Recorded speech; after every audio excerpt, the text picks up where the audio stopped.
Hello, my name is Emory C. Crowder, Jr. Where and when were you born? I was born in Roanoke, Virginia, September 6, 1923. So how old are you right now, sir? 94 years plus. Do you feel like you're 94 years old? Once in a while. Physically, though, what is it like to be 94? Physically, I feel very comfortable. Tell me about some of the things that you still do at 94. Well, I still live by myself in my home. I take care of my well-being since my wife passed away. I have many dear friends who pay attention to me and loved ones that check on me. I do my own work in the yard and take care of my flower beds. Enthusiastically look after my church landscape where possible. Can I itch my nose? Okay. What branch of the service were you in during World War II? I enlisted in the U.S. Navy December the 7th, 1942. And what specific units were you a part of during your time in combat?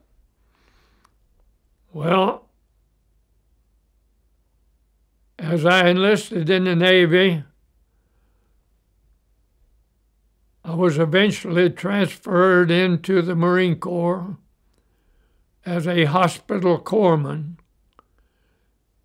And the specific areas I was in, I was with the 2nd Marine Division, I Company, 3rd Battalion, 2nd Regiment, 2nd Division. All the time I was overseas. I was landed on Saipan Island, June the 15th of 1944.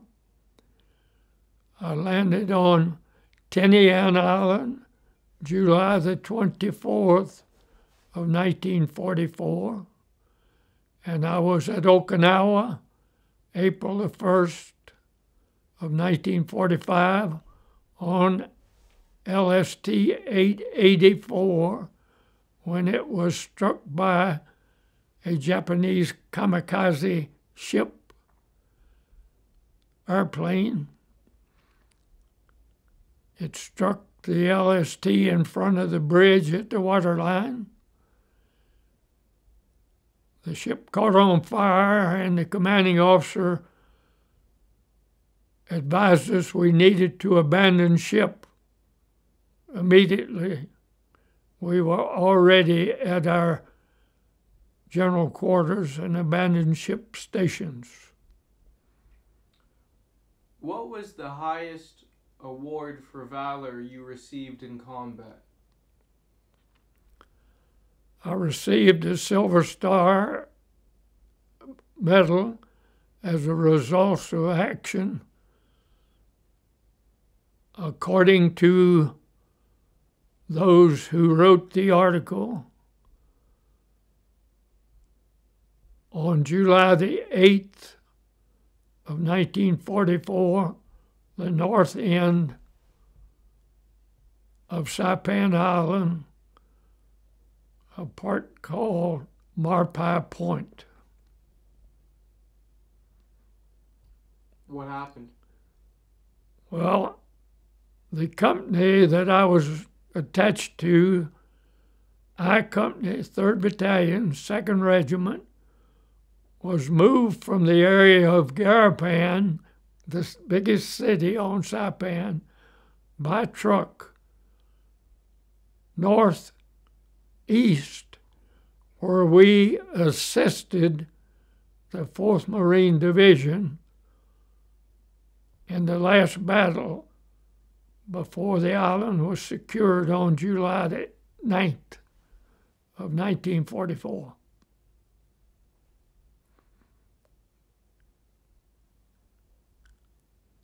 And were you ever wounded? I was wounded slightly on the night of July the 3rd, 1944,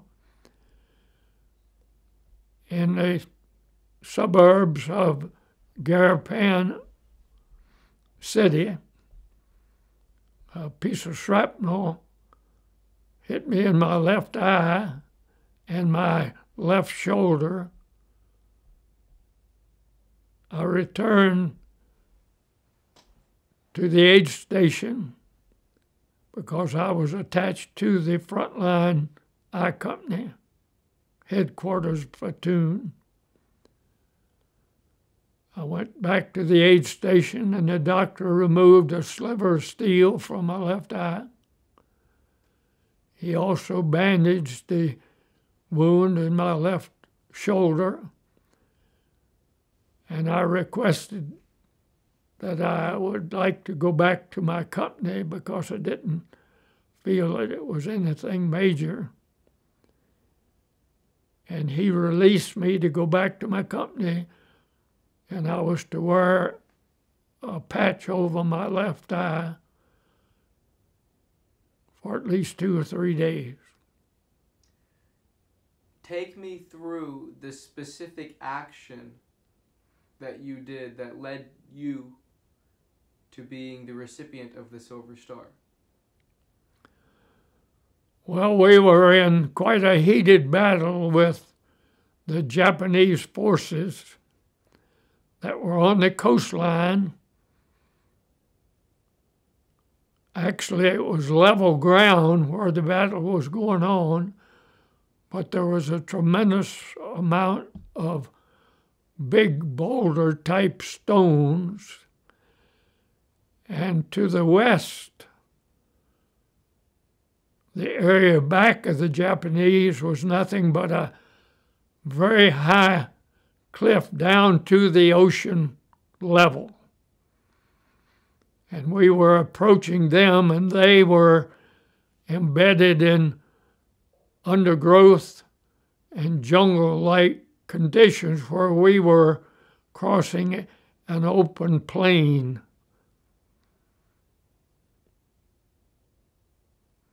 And then? It was specifically mostly machine gun fire and rifle fire. There were no tank guns that I can recall. But we were approaching, trying to eliminate the resistance so that we could do a right turn and move northeast towards the airstrip at Marpai Point. And then what happened? Well, the battle lasted for several hours, and I have no idea as to how many people I actually helped, but I know specifically of at least a dozen, and in the article it claimed that I had taken care of 15 people during that battle.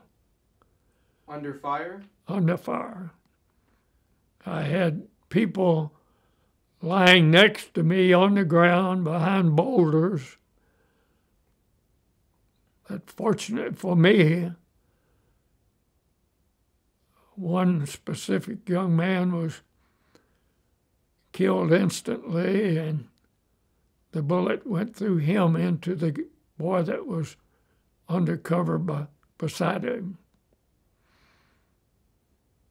How close were you to that Marine when he was killed? I'm estimating about 20 feet. Did you see him get hit? Yes. Where was he hit? It went right through his head, the one that was killed, and went into the leg of the guy that was beside him. And that's the one who you helped? The one Yes. with the leg? Did you know the one who was killed? No, I do not recall that.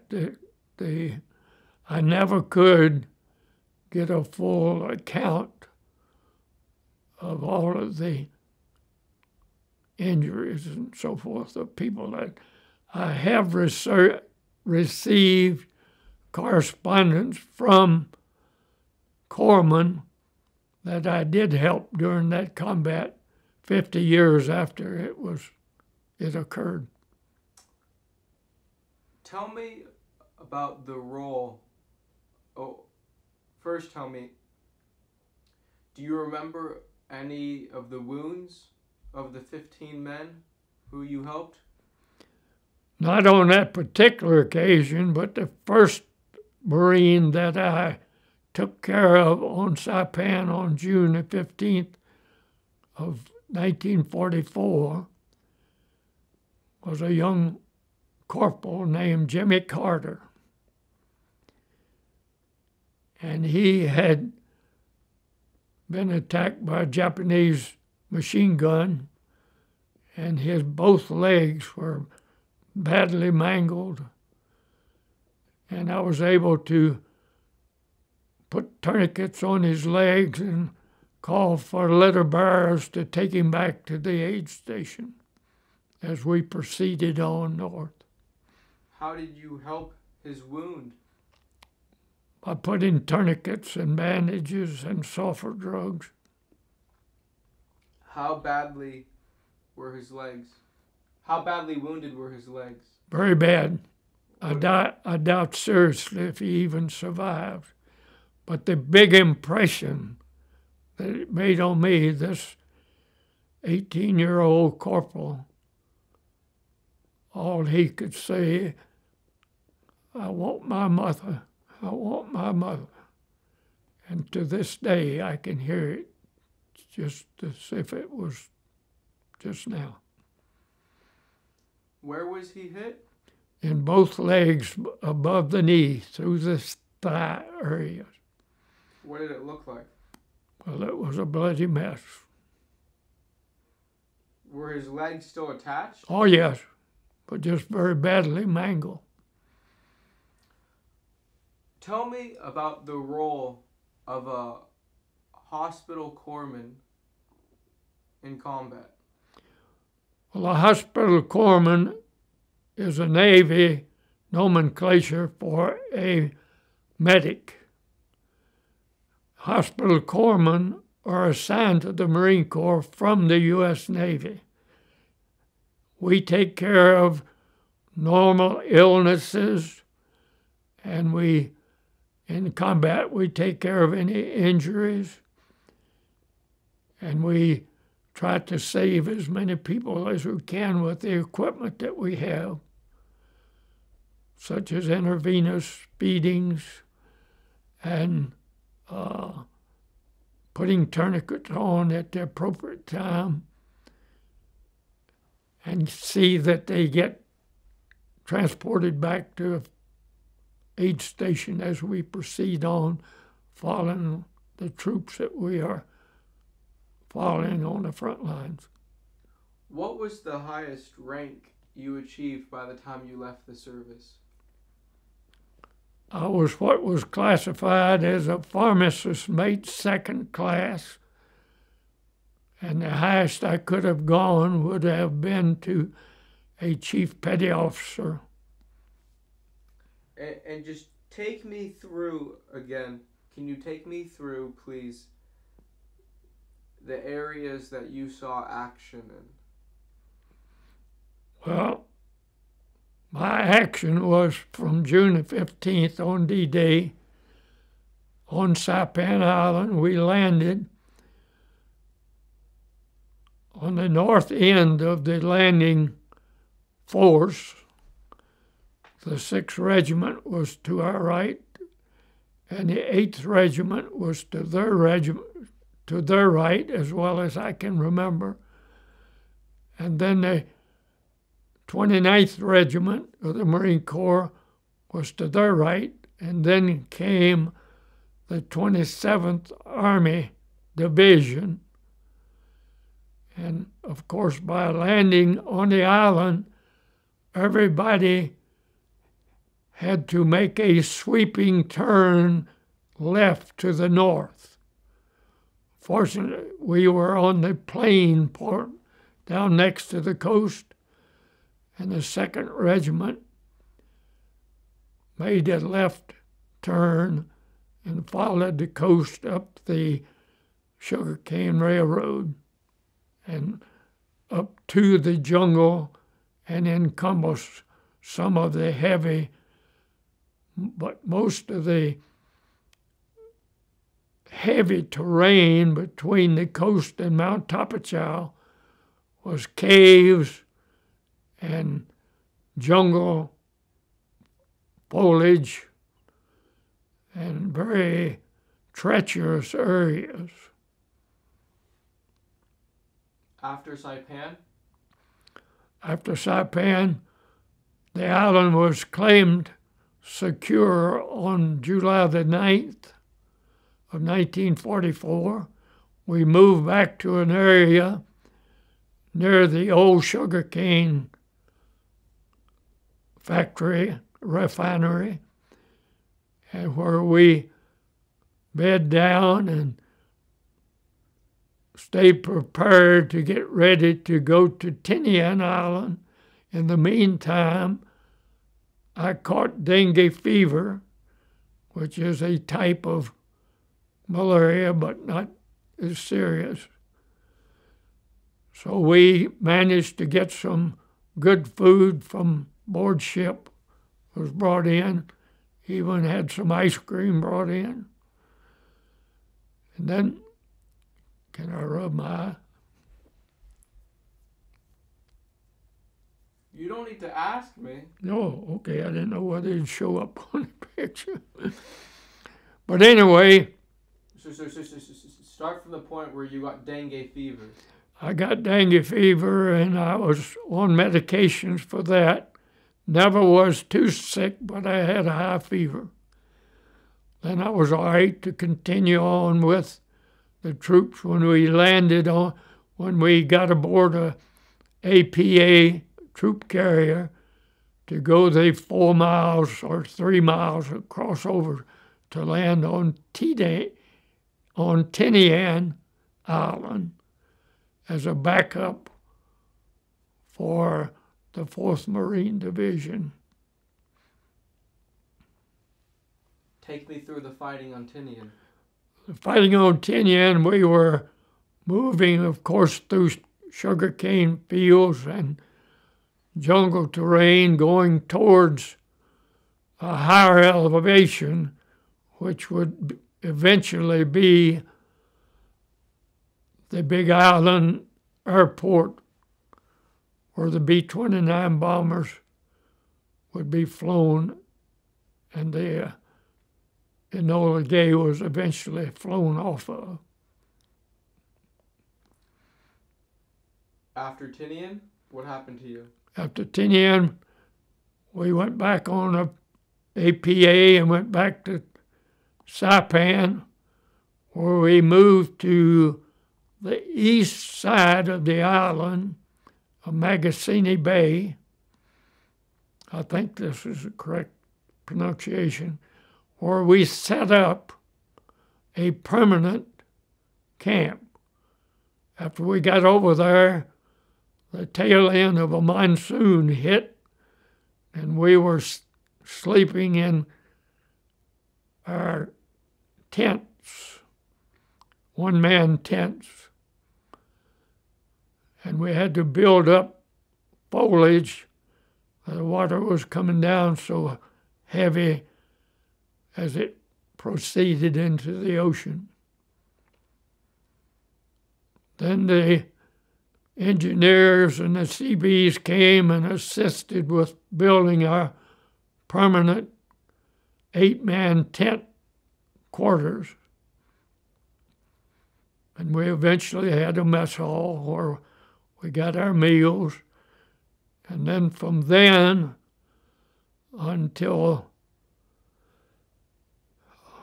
possibly March, we were constantly touring various sections of the island to try to intercept and dig out Japanese soldiers that had been bypassed or left wounded. I have one occasion we were on Mount Tapachow, with headquarters company, and we happened to have a canine dog with us. It was a Doberman Pinscher. And that was when I learned to love Doberman Pinscher dogs, because we went into a cave to see if we could find anybody that needed to be captured. In this particular cave we went in,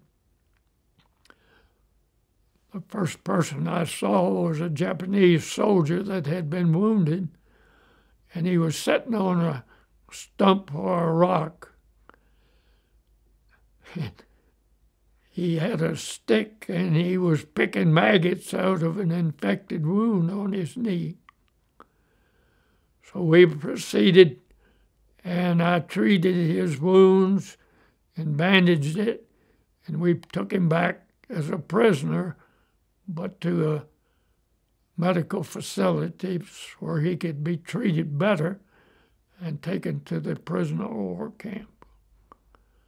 Otherwise, they were just routine tours. That was it. I do remember another thing. This was up high on Mount Tapachow, and that's where I saw the biggest lemons that I'd ever seen grow. They were almost as big as grapefruit. But it was dedication, and during that time, we had set up our I Company position, the headquarters battalion and platoon, rather, of I Company. And our aid station was right in the middle of that area, and we would treat whatever Marines we were assigned to treat. I happened to be on the headquarters platoon.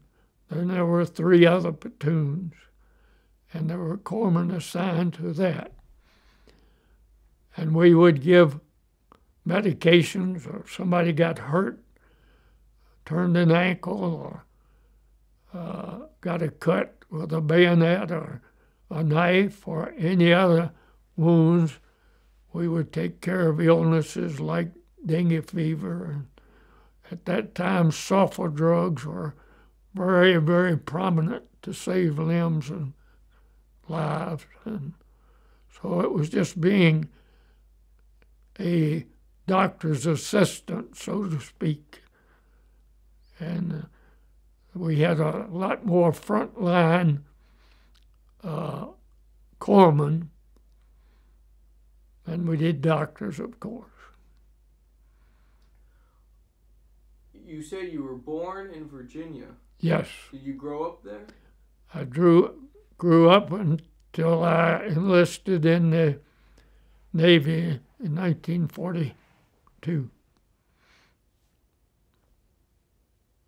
So, talk to me about growing up in Virginia. What kind of things did you do for fun as a kid? Well, I lived in a community where I had a lot of relatives. Next door neighbor were double first cousins. There were 4 of them. And on a side street, there was another set of cousins.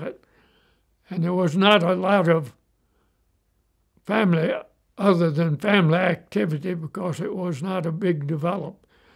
We lived on a 5-acre plot of ground, and my father worked as a machinist for the Norfolk and Western Railway Company, whose headquarters was in Roanoke, Virginia.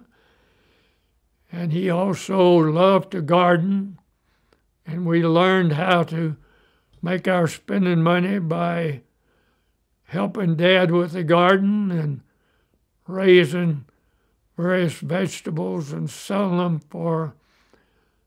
to get our spending money. I went to William Fleming High School, and William Fleming was a military colonel of ancient history, and I graduated from William Fleming High School in May of 1939, and my parents sacrificed, and I went to Roanoke College in the fall of 1940, and I stayed at home, rode a bus almost 20 miles each way each day, and I was a walk-on football player for 2 years while I was at Roanoke College. I enjoyed my time studying mechanical engineer, to be a mechanical engineer. And then in June of 1941, I saw that there was no such thing as student loans or anything, and we'd spent all the money that we could, so I went to work as a laborer on the Norfolk and Western Railway, and eventually got promoted to and at that time it was 42 cents an hour, 43 cents an hour, and then I moved to a machinist apprentice, and they cut my rate to 42 cents an hour. And I stayed on as a machinist apprentice, and as the war proceeded, and I got my draft papers when I was 18, and I was classified as 1A. I could have probably been deferred because I was working for the railroad, but I felt dedicated to serve my country and not look for an excuse not to. So I enlisted in the Navy. I already had cousins and uncles and other family members that were already in the military. So I enlisted on December 7th, 1942, and was sent to Bainbridge, Maryland, which was a brand new Navy boot camp. Take me through a typical day of boot camp. Well, a typical day at boot camp was a day of mud and lost goulashes. We still had to parade, and new camp was nothing but a muddy affair and it would look like everybody lost their goulashes being sucked off in the mud as we learned how to parade. But then we went on, and then I did volunteer and was able to sing in the boot camp choir. We were only there for about 11 or 12 weeks. And then I got a leave of absence. I think it was, I'm not sure what I think it was maybe a 2-week leave. And then I went back thinking that I was going to go to machinist school at Norfolk.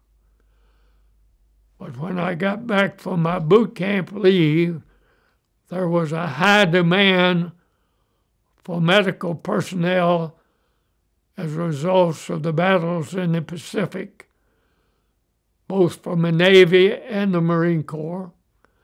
And so instead of going to machinist training, I was assigned to hospital corps school.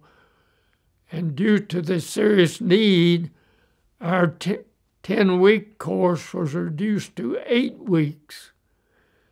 And after 8 weeks, I went home for a week leave and then was assigned to the Naval Air Station at Millington, Tennessee, which is across the river from Memphis.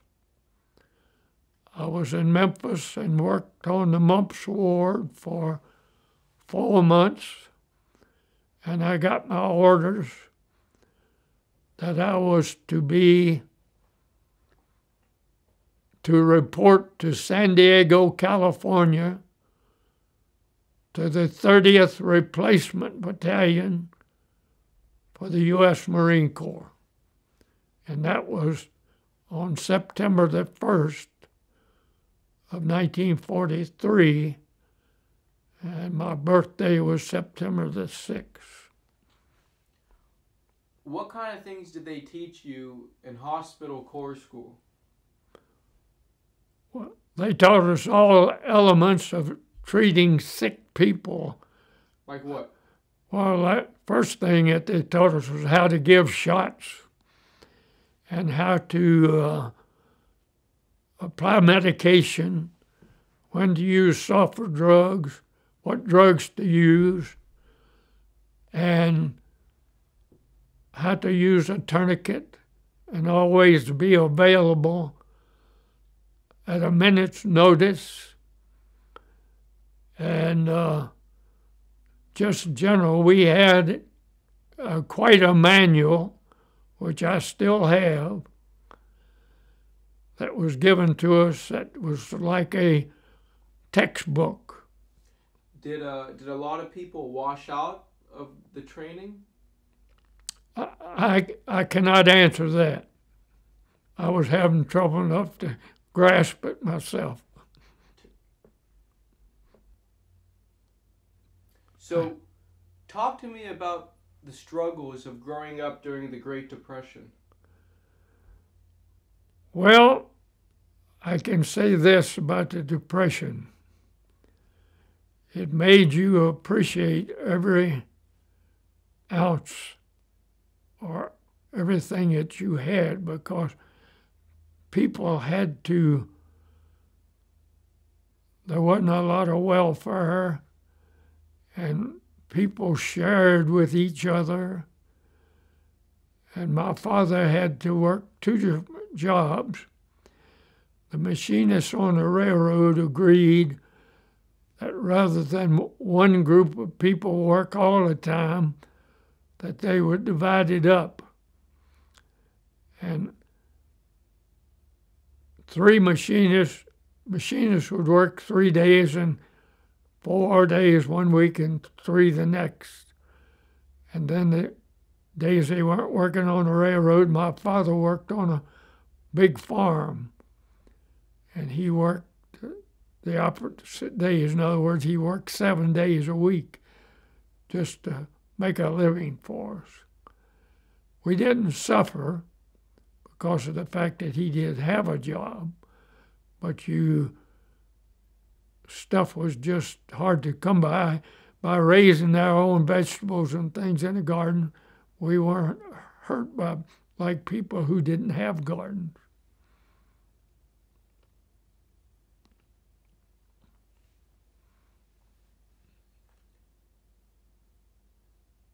What did you want to do with your life before the war broke out? Well, I had planned to be a machinist after I got to work on the railroad and liked it so well. And all of the old machinists were so good to teach us and show us. And working on steam locomotives was much more manual than working on the present-day diesels. Working on a steam locomotive, it'd take you 5 minutes to find the problem, but maybe a week to fix it.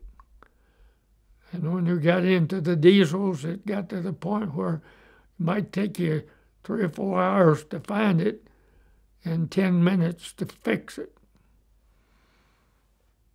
But I enjoyed the fellowship. There was a lot of family members on a railroad at that time, fathers and sons and relatives who worked on the railroad.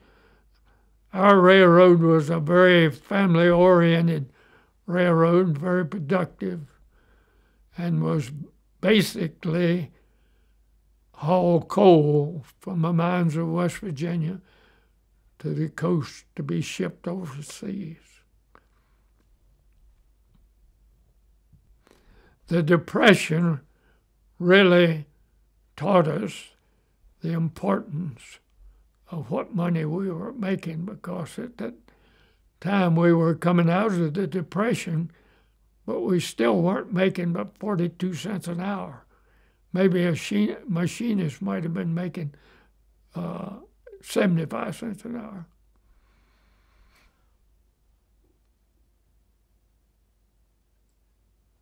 When you and your buddies would get together when you were kids or teenagers, what kind of mischief did you guys get into? Well, rarely ever did we get into much mischief except at Halloween. Of course, once in a while we would be a party to getting somebody's outhouse and dragging it down the street and propping it up against the telephone pole. Just silly stuff like that, but not destructive. What other kind of pranks did you guys pull? Well, we would, you'd soap. That was a famous thing in those days. You'd soap windows, write quotes on windows, nothing of any vulgarity or anything, but just soap people's windows, and then you'd end up having to go home and wash the windows to get it off.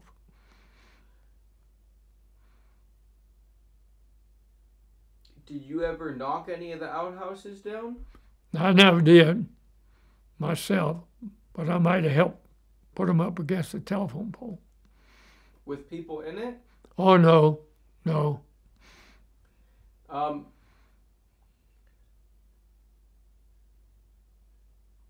Were there any specific instances, things that you saw or heard around you, that really made you realize there's a Great Depression going on? Oh, yeah, just the fact that people didn't have a lot to spend for anything, and they didn't have jobs, and of course, housekeeping jobs and things like that. People did that for their own families because they couldn't hire anybody to do it. But as far as that goes, I had no problem. Yeah. I had no problem. Nobody flaunted anything during the Depression. Did you ever go hungry? No, mainly because we grew our own vegetables and we canned. We would can green beans and tomatoes. And actually one year we raised a bunch of turnips and dug a pit in the ground and buried the turnips. And then in the wintertime we'd go take a straw back off the top of them and take them and eat them. Same thing was done with potatoes.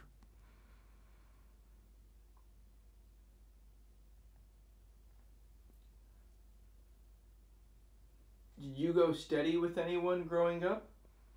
I never had a date in my life in high school till I had to go to the Monogram Club annual party, and they wouldn't let me go unless I brought a date. So one girl agreed that she'd go with me. What kind of things did teenagers do back then for dates? Well, very few of us had automobiles.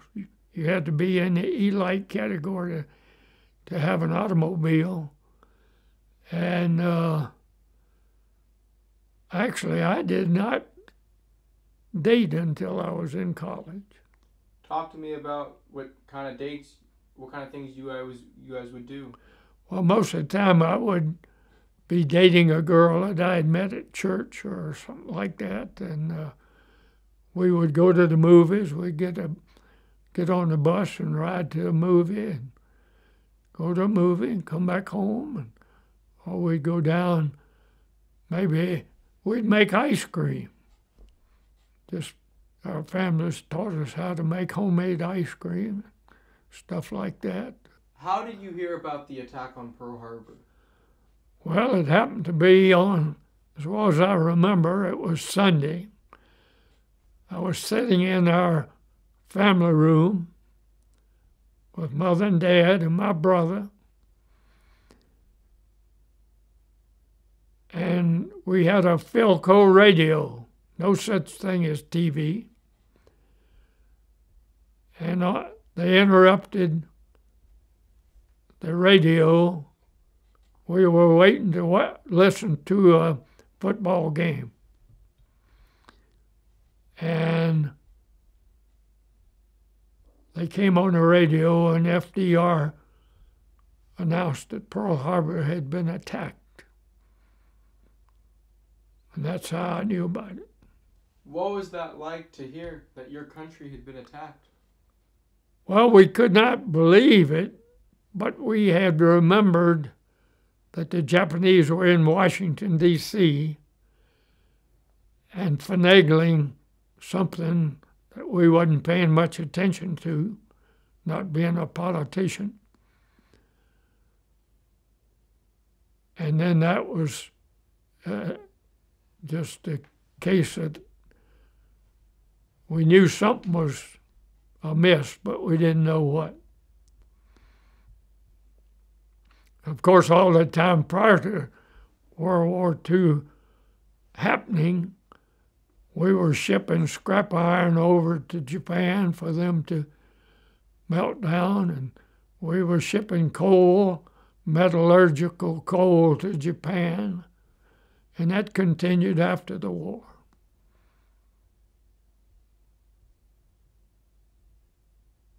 So, moving forward, why did you join the Navy? Because I wanted to enhance my machinist. The Navy had the best machinist school in the world in the USA at that time. So I wanted to. There's no question. I just thought automatically I would go out of boot camp into machinist school. What about the infantry? That's the reason I enlisted in the Navy, because I didn't want to dig foxholes and dodge bullets. And what did you end up doing? Well, I ended up being assigned to the Marine Corps, where I was on the front line digging foxholes and dodging bullets. So, moving forward, you go to boot camp, you go to hospital corps school, you become a corpsman. Do they have an official ceremony where they give you your corps cross? When you're discharged, you're given just a red cross on your shoulder. And then you have to, that is known as a hospital apprentice. And then you get promoted to a hospital apprentice first class. And then you go to a pharmacist mate third class. And then the pharmacist mate second class. Pharmacist mate first class. And then to a chief pharmacist mate.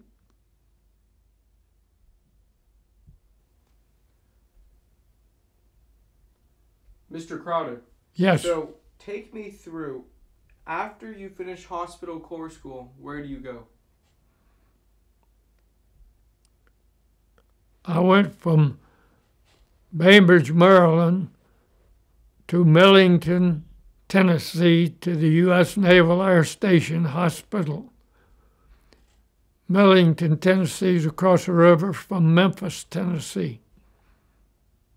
And then what did you do there? I was assigned the second shift on the mumps ward. That's what my assignment was taking care of men that had the mumps. And I had never had the mumps.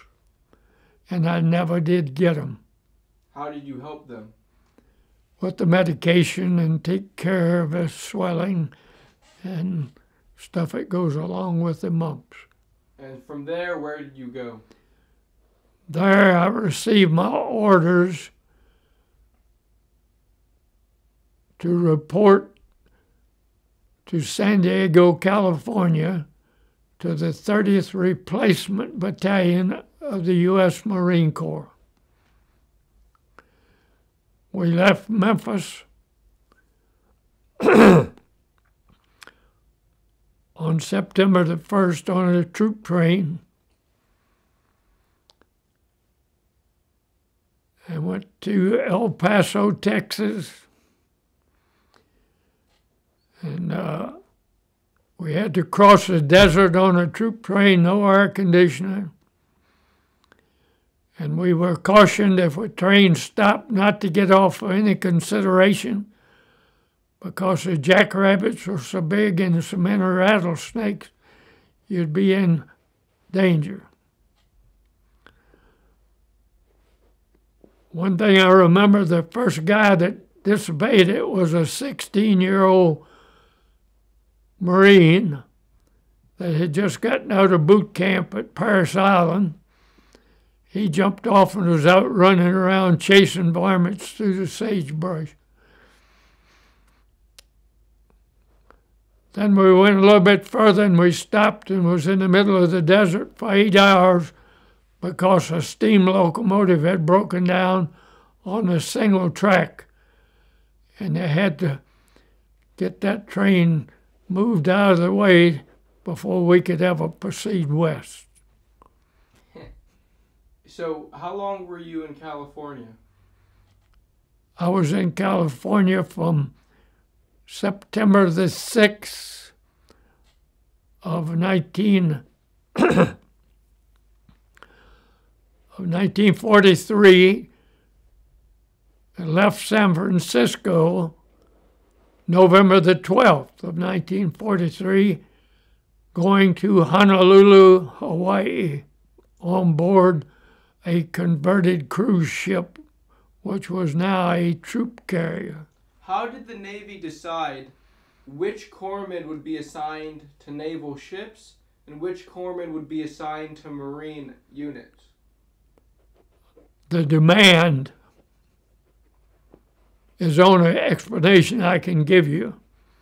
There was a demand for a corpsman to be trained for fighting with the Marines, as well as for boots that had just gotten out of Marine boot camp.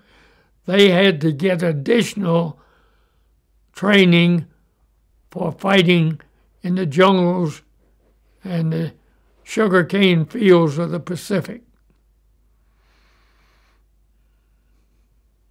So, what was that like for you, knowing that you would be sent into combat? You were on your way into combat.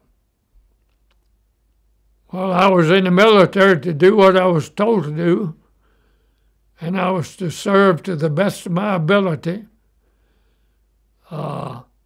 At that time, I had no reason to be afraid. Mr. Crowder, could you please talk to me about, once you arrived in Hawaii, what was the name of the camp? When I arrived in Honolulu, we were taken to Tent City, Pearl Harbor. Tent City was just nothing in the world but a place for replacement battalions to prepare for their next assignment. And I was in Tent City,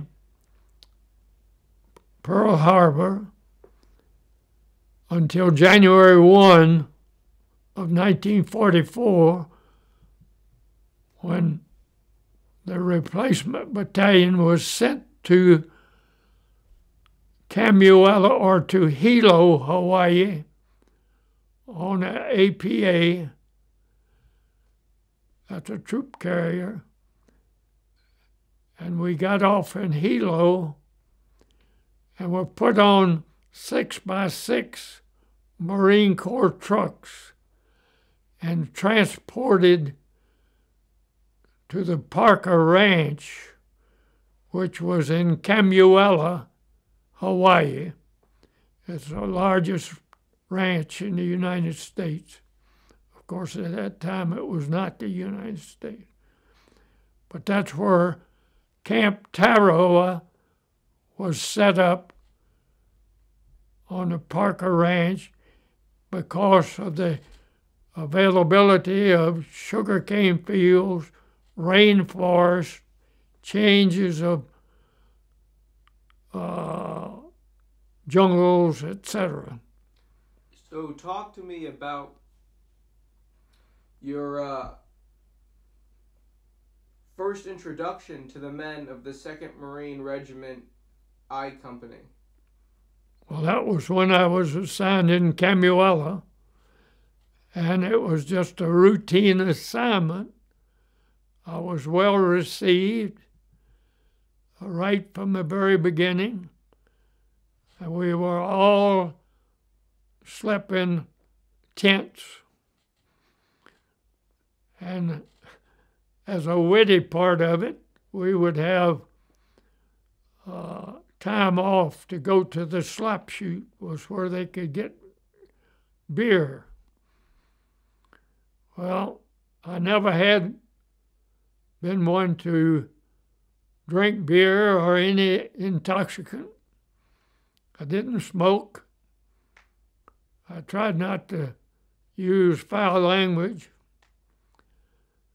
So to help one of my older Marines that was already in Tent City, I would get in line and each Marine got 2 cans of beer. So I would get in line and get 2 cans of beer for myself, which I gave to this corporal that was in the Marine Corps. He was 38 years old and I was 19. What did the Marines tell you about their experiences in combat at Tarawa? They were very good, especially a pharmacist made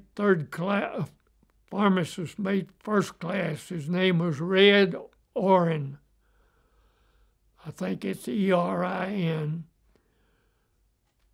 He had really had a tough time on Tarawa, and all of them were still just in bad health and had to regain their strength and rebuild their attitudes and of course, be thankful that they survived.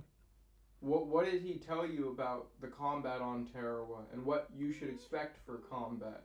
Well, he said he hoped that I never had to face anything like that at all because of the unavailability of supplies there and what I could expect, and gave us good instructions on how to handle various types of wounds that we'd never heard about.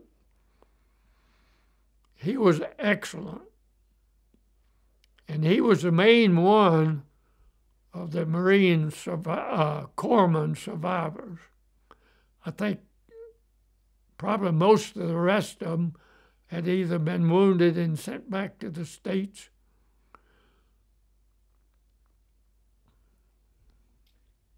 Talk to me about the preparation you all made for the invasion of Saipan.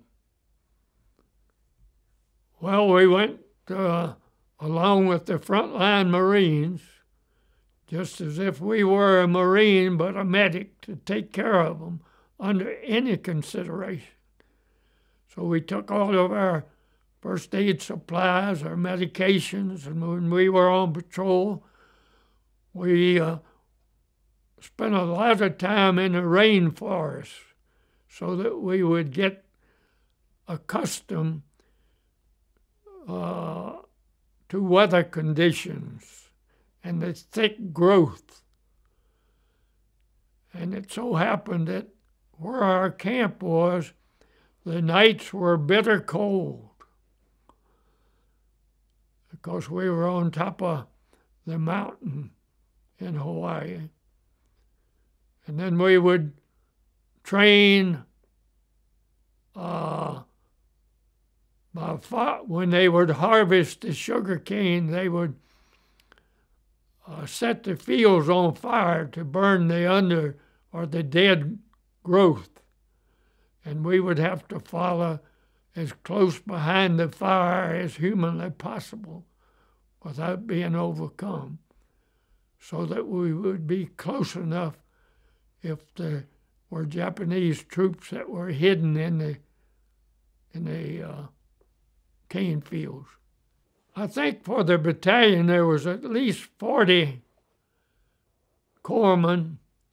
There's 3 companies plus headquarters company, actually 4 companies. Plus headquarters. Yeah. Of any of the other corpsmen who you served with in your company? Oh, yeah. Yes. Ed Jacobilski, Clyde Anderson. The reason I remember, he was one of my best friends. And a boy named Bogart, and a boy named Boger, and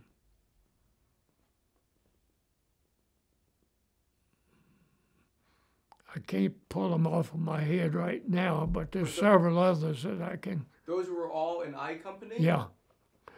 Yeah. Wow. So tell me, a hospital corpsman, do you look different? Are you dressed differently than the Marines? Just like a Marine, we carried a carbine, rifle. I thought medics weren't supposed to be armed. Supposed to be and being is 2 different things. Did you ever use the carbine? Never. I used it, but never to more or less keep people's head ducked down rather than to shoot to kill. You don't think you hit anyone? No. I feel definitely I didn't. Because my sole purpose was to take care of the Marines or corpsmen, whoever were injured. So, talk to me about the strategic importance of Saipan. Well, it was to get a place where we could have B-29 bombers that could fly to Japan and return.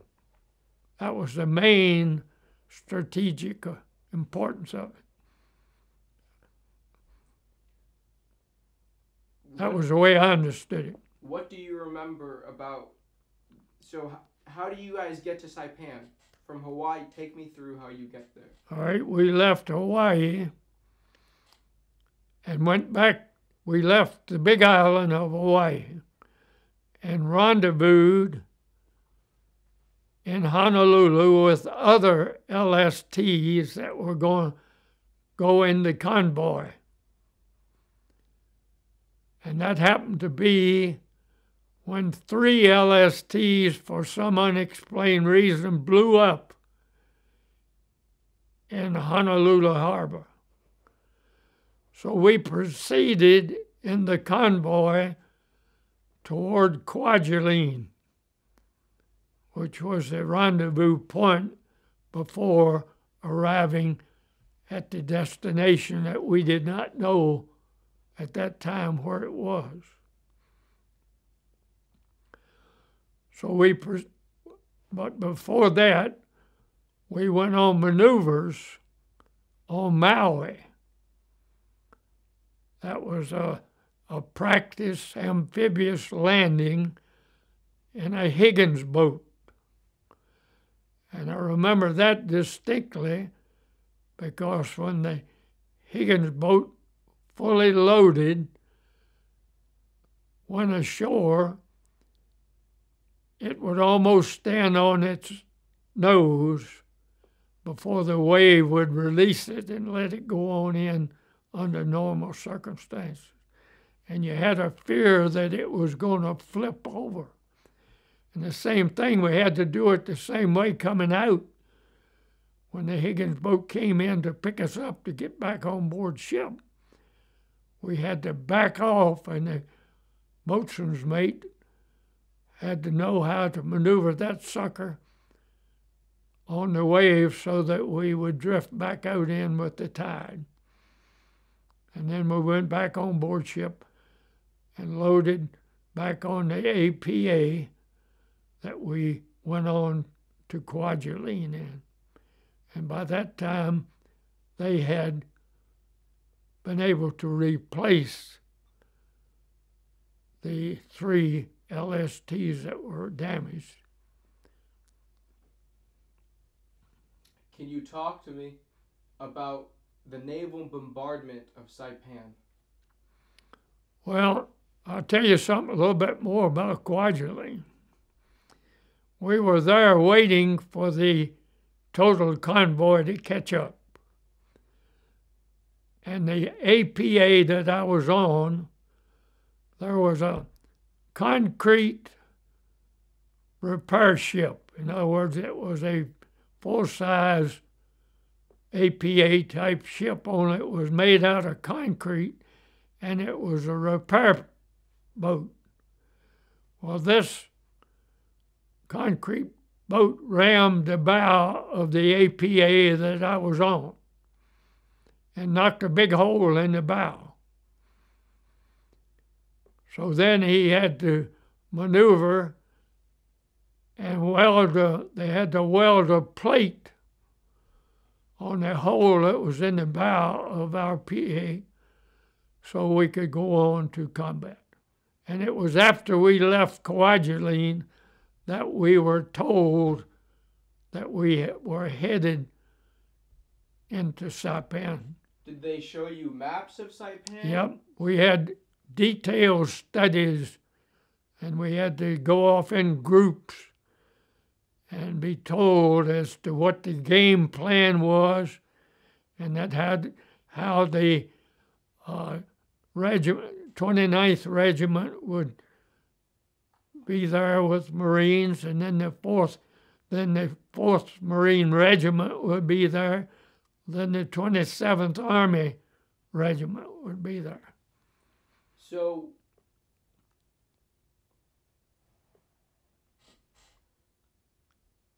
what beach were you going to be landing on? I can't tell you that right. It was Red Beach 2, I think, but I'm not sure of that. Let me ask that again. What beach were you going to land on? Red Beach 2. And that would be the north segment of the landing in that whole group. It would be closer to the sugarcane refinery and also be closer to Garapan, the city. But it was also on a plateau rather than we would pivot 90 degrees where the 6th Marines, and they had to pivot more gradually, and they had more contact with the Japanese tanks. As a matter of fact, on D+7, in other words, we turned and we stayed almost 7 days in one location waiting for the Marines and service personnel that were going further into the jungles and up on Mount Tapachau and stuff like that. What do you remember about the naval bombardment of Saipan?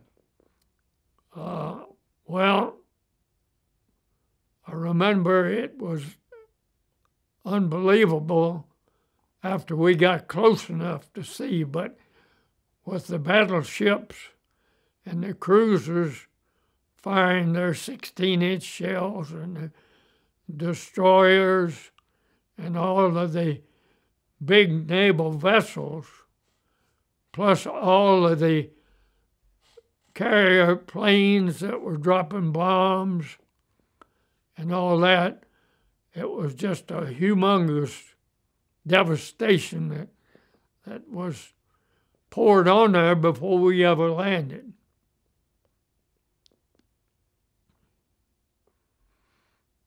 I mean, what do you remember seeing when the shells would hit? Well, we were far enough that we couldn't really see nothing more than just because with us that far offshore, it just looked like a big mountain on the horizon. So talk to me about the actual invasion. What kind of landing craft did you hit the beach with? I was on, I get confused on it because I think I actually landed on an amphibious tractor. Mm-hmm. And the only way to get off of the amphibious tractor was to climb up over the side and jump over in the water.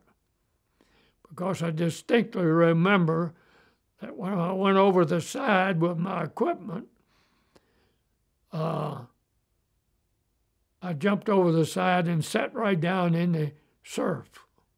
But I got up and then proceeded for cover up next to the undergrowth that was up that had not been destroyed. As you guys were going in towards the shore, were you taking on enemy fire? Oh, yes. Yes. What kind of fire were you taking on? Well, it was from tanks as well as something like small artillery that was portable. Mortars? Well, we get mortar fire also, yes. Did you see other amphibious tractors around you or landing crafts get hit? Oh, yes, definitely. Describe to me, what did you see? I saw the other landing crafts being hit and know that there was need for help. Some of them sank immediately because it was not a lot of reef there like it was in Tarawa. It was pretty good. The Higgins boats could go right up on the sand itself. What would it look like when these other landing crafts would get hit? Well, you just thank God it's not us. When one would get hit, pieces would fly, but most of the time we was trying to keep our head down. As we were approaching the beach, when I looked up, I could see shells from the Japanese striking even amphibious tractors or the landing crabs, and they would catch on fire and explode in pieces. What was that like for you to see? Well, I was just wondering,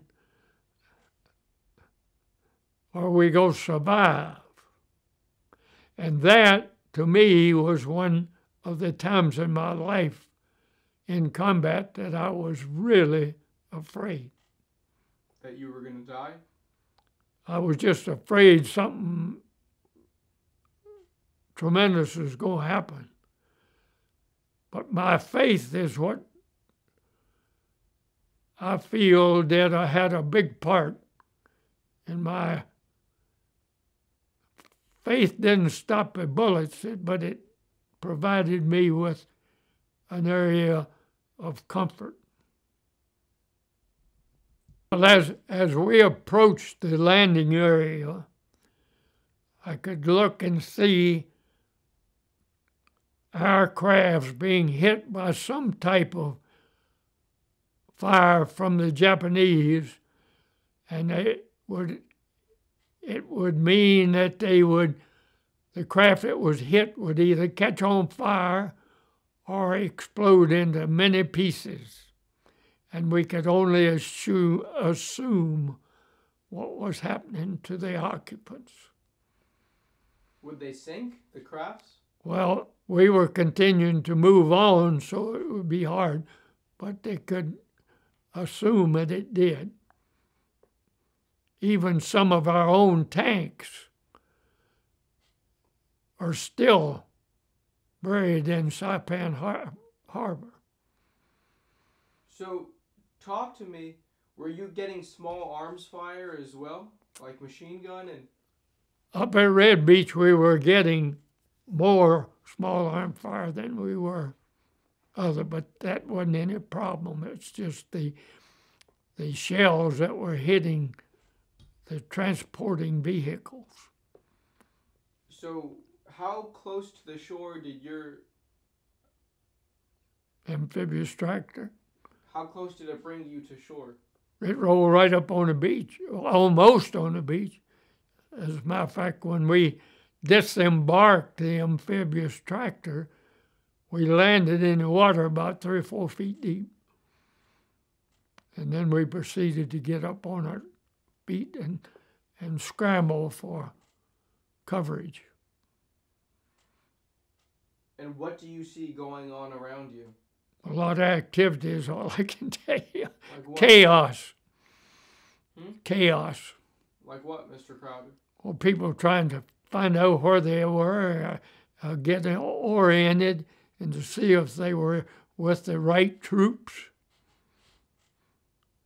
You can imagine in all that turmoil, trying to be sure that you end up with your own headquarters company that I was with, or headquarters platoon.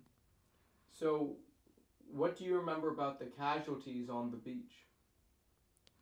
Well, in the area I was in, I was not involved in a lot of casualties because we proceeded.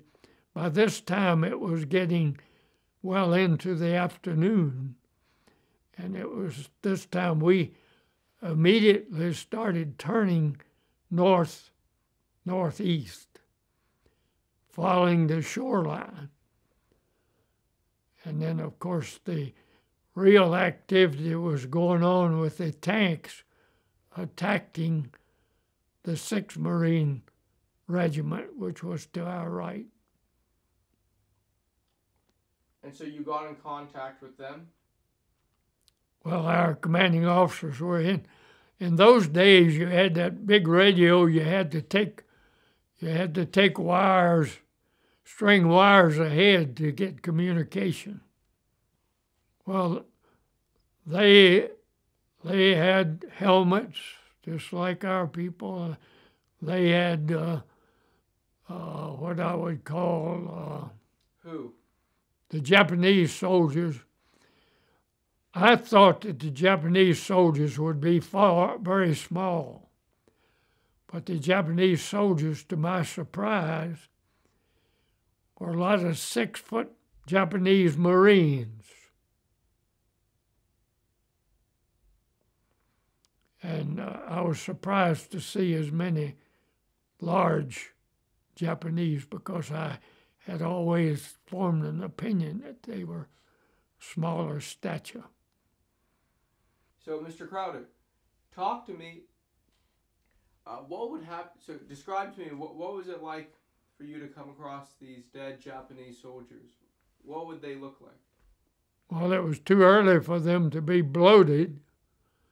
But then if you got in further inland, then they would start to puff up due to being dead for so long and get bloated. It was a shock to see other human beings being slaughtered for no real purpose. What do you mean? Well, war is hell. And you find out early when you see other humanity being slaughtered for whatever the reason. Do you remember the first time you came across a dead Marine? No, but I distinctly remember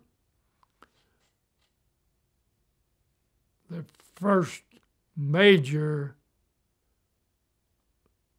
Marine, well, the major rank Marine that I saw wounded, and it was in the area where we were for about 7 days. A Marine corporal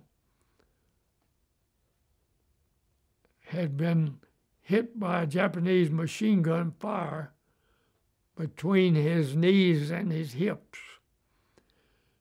And they were calling for a corpsman. I responded. And when I got to him, he was still conscious, bleeding profusely, but crying for his mother. The young boy's name was Jimmy Carter. And I think that he was from Georgia, but I wasn't sure about that. But so I was able to get the bandages and the necessary tourniquets on, and had hollered for stretcher bearers to take him back to the rear, to the aid station.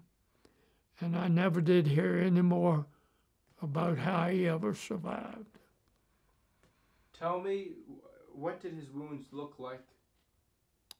Well, it was just, you can imagine going to an automobile wreck and seeing people with their legs all chewed up and meat and blood running like a stream. And so my first objective was to stop the blood flow and then put tourniquets on and Band-Aids.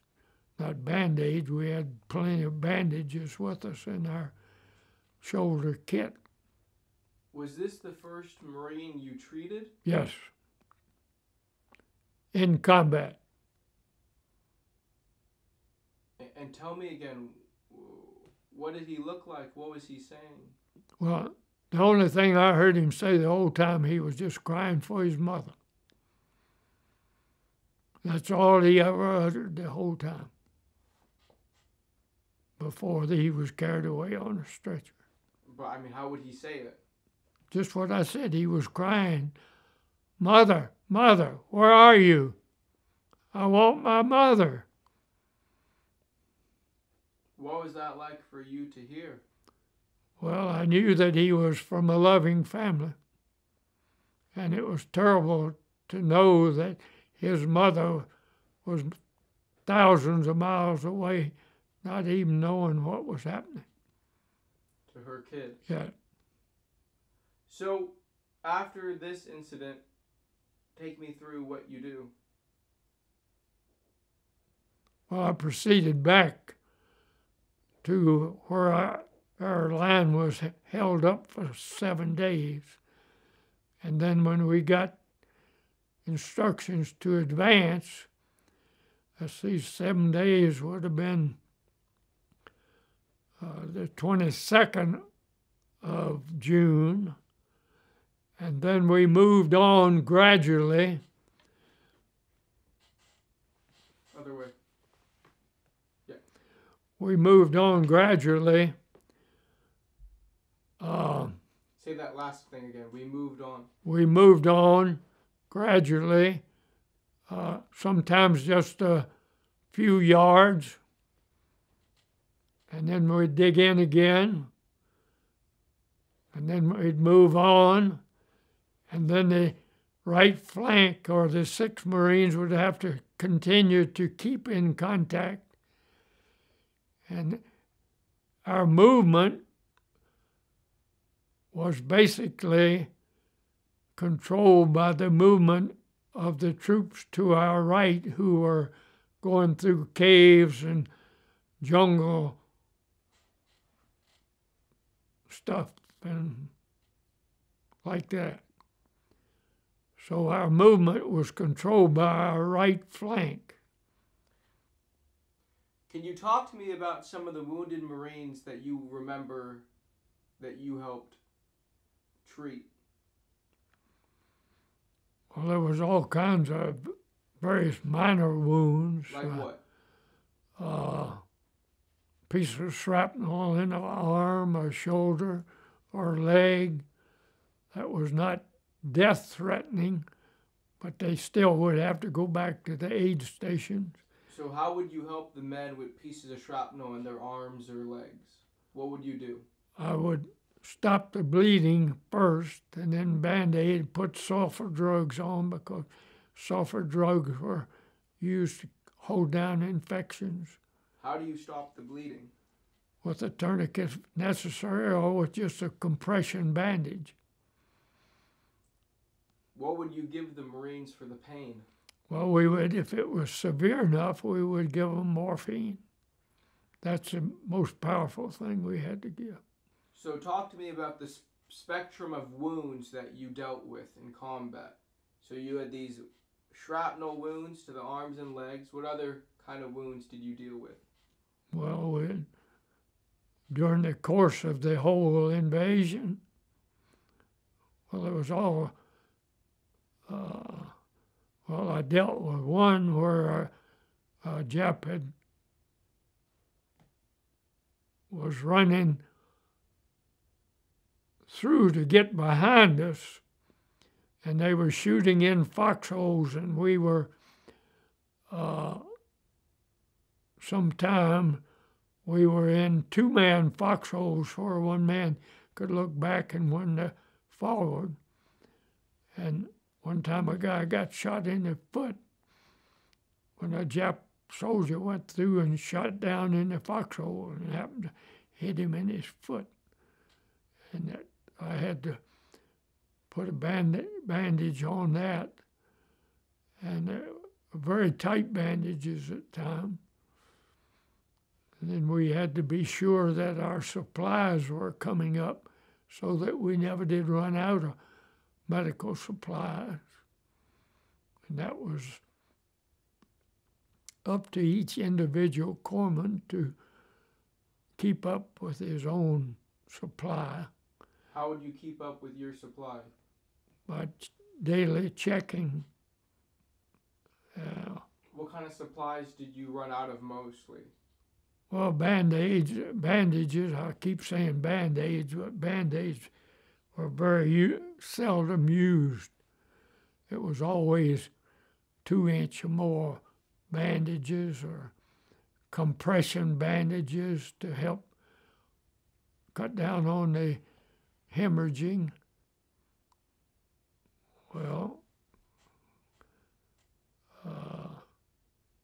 I had some that were burns from a flash from a shell exploding, and the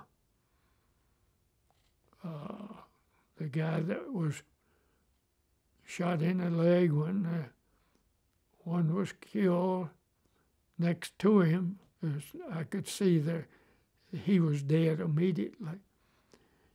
And then one of the corpsmen that was evacuated, that was in my own company, he was severely wounded, and I had to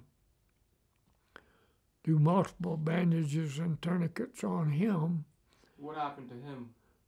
Well, it was a mortar shell apparently hit him, and he had burns along with it. And he was eventually shipped back to Pearl Harbor, to the Naval Hospital in Pearl Harbor. But there were so many numerous types of injuries, especially with burns.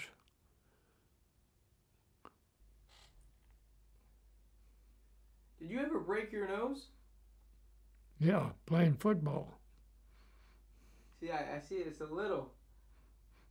Yeah. What happened? I was just playing football and broke it. Never did have it repaired. Why not? Well, in those days, they didn't repair them. They just let them grow like they were. So was this after? High school. In high school? High school. I mean, can you see it, kind of? Oh, yeah, I know it. I think I might have broken it again when I was playing football in college, but in those days, they didn't operate. You didn't reset it or anything? No. Like the actual bone was broke? As far as I know. They said I broke my nose. So Must have hurt. Mr. Crowder, could you please tell me, in combat, if a corpsman is wounded, does he become the highest priority? Not necessarily. No. It's whoever the corpsman, who the physically able corpsman is closest to the man that they're calling for. In this particular battle, there were corpsmen being yelled for every second. You mean the one that you got the Silver Star for? Yeah. Was that the most severe battle you would say you were in? Definitely. Talk to me about the fighting on Tinian. Well, the fighting on Tinian, we were a backup crew. And we were just following along behind mainly as a support force for the 4th Division. And in case something radically would go wrong with their advancement. Well, the only time I really had any problem there was when one of my best friends was with I Company, and he was killed trying to help a guy that was climbing a cliff. And I never did get the details on how he was killed because there's other people having to be attended to. But he was evacuated, but he died. He fell off the cliff? No, he didn't fall off a cliff. He just was killed as they were trying to climb a cliff. Or he was shot? Yeah. What was his name? Right now, I know it, but I can't think of it right now. It'll come back. Can you talk to me about the interactions you had with the civilians on Saipan? On July the 9th, the final day, when they were broadcasting in Japanese over loudspeakers for them to surrender. And they had dropped leaflets for 4 days from planes advising them to surrender. The civilians? The civilians or Japanese, or Koreans, or Chamoras. They were the natives, Chamoras.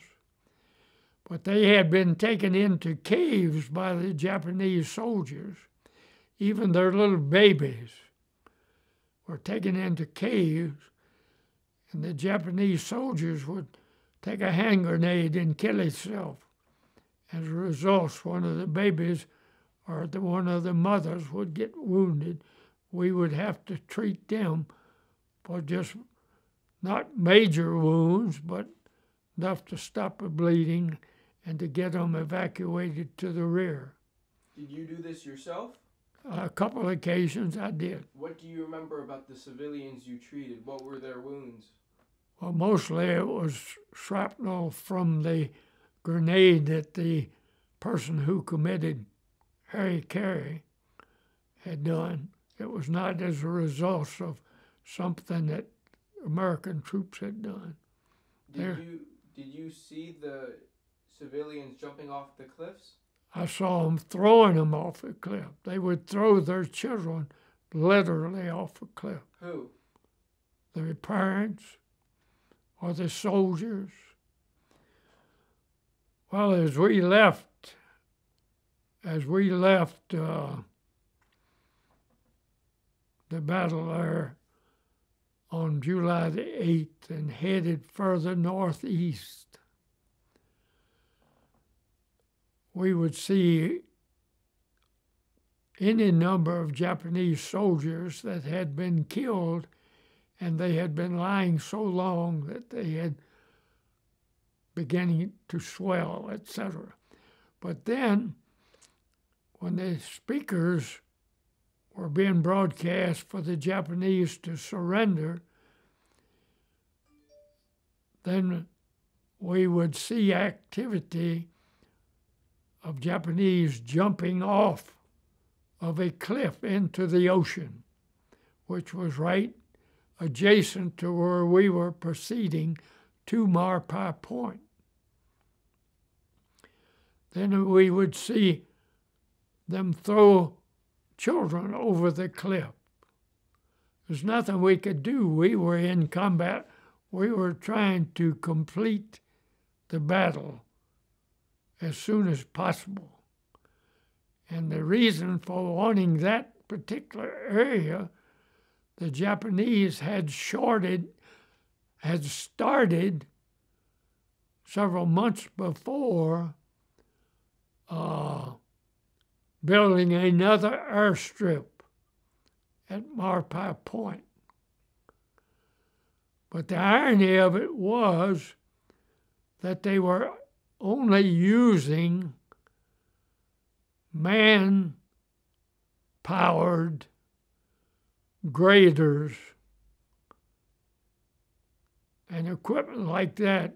In other words, they were building it like it was in the 1920s instead of the 1940s.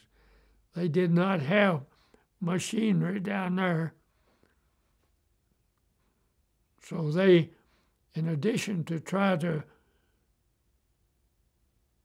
maintain the battle, they were also trying to continue to work on the cliff, and it was just a matter of several thousand yards to the end of the island. What did you personally see? I saw Japanese women and their babies inside the cave where the husband or the Japanese soldier had committed hara-kiri with a hand grenade. The particular one that I saw,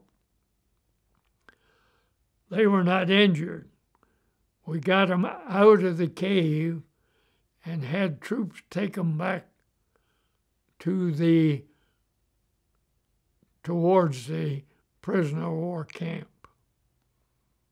Where they went from there, I know not what.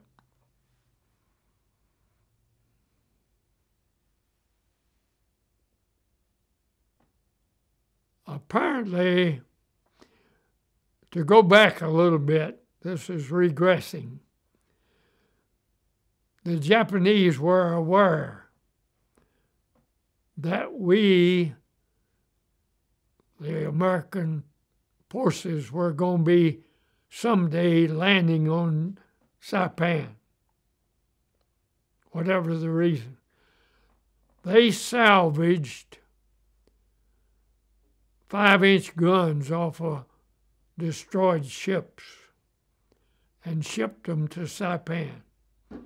And they were in the process of mounting these naval guns on the side of Mount Tapachau facing the west or towards the Pacific or towards Japan,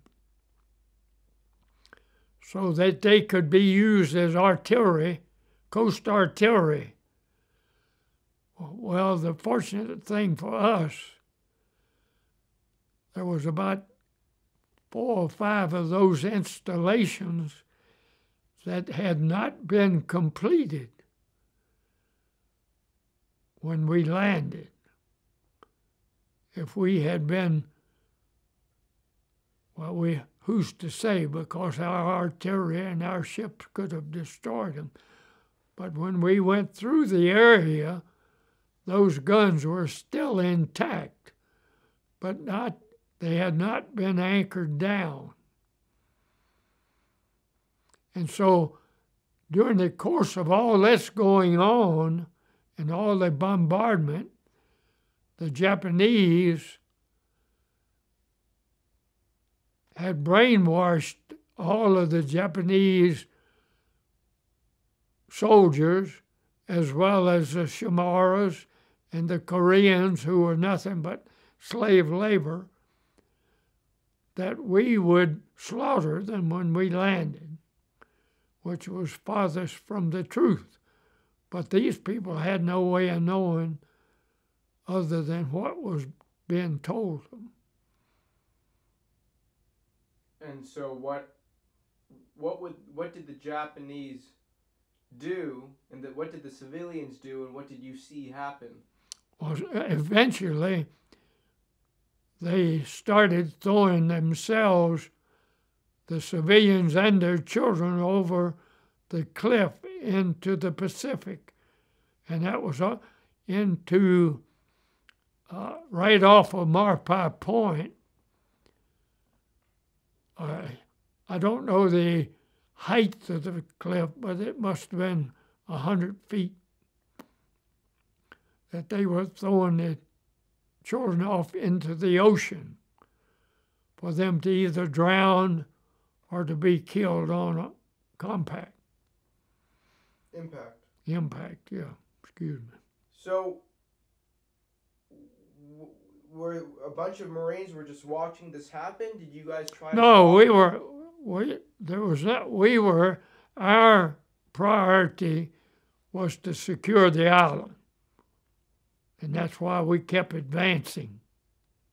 Did anyone try to stop them? I have no idea. I was only available to say they tried to stop by loudspeakers warning them in their own language, whether it be Shimar or Korean or Japanese, and by leaflets that had been dropped many days before we ever went to the north end of the island, before our company ever went to the north end of the island. So tell me about the actual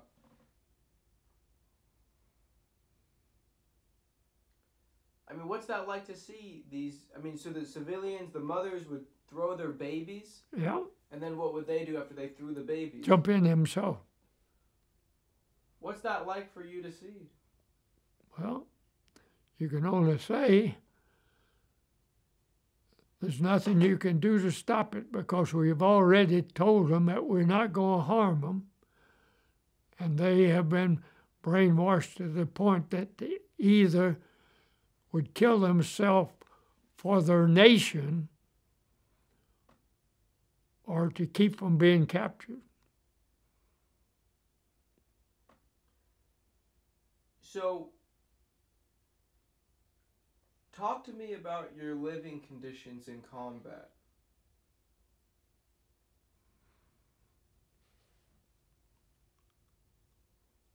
Well, during combat,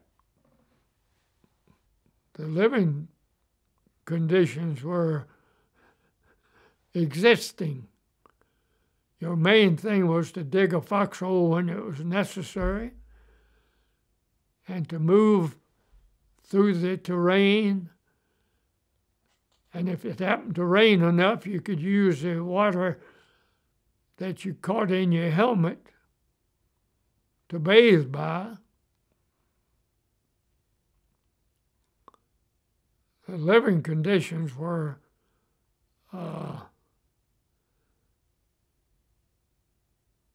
not good, because we were eating C rations or K rations, C rations in cans when they were available. We didn't have a hot meal until after we moved on back to the sugar cane, charring canola, when they brought hot meals off of the ship's end to give to us. And we did eat a lot of captured Japanese rations, a lot of canned foods and stuff that were in a huge supply depot. We would use those. Well, let me tell you this, maybe I can. My first knowledge of tropical fruits was when we were tied up for that 7-day period in foxholes waiting for our right flank to catch up. My first time to ever know what a mango was, there was a huge mango tree right where our front line was. And we would,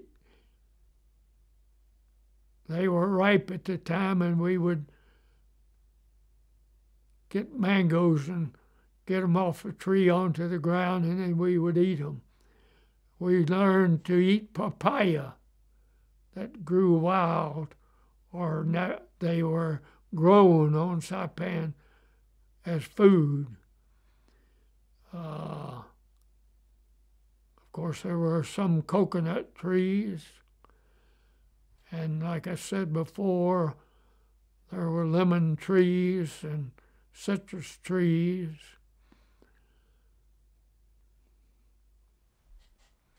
So we had some vegetation, but mainly the living conditions were you washed and shaved when you could, which was only after the battles were over. And you tried to brush your teeth with whatever was available. But all of it, when we left Tinian to come back to Saipan for a permanent base, we had to sleep in pup tents. Mr. Crowder, so I'm going to have you...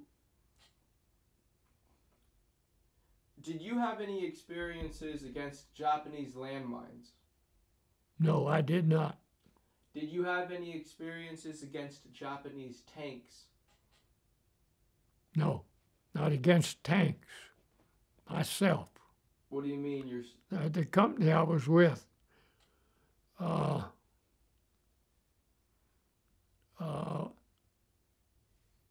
Japanese tanks, no. But the company I was with. Tell me the story about King Kong.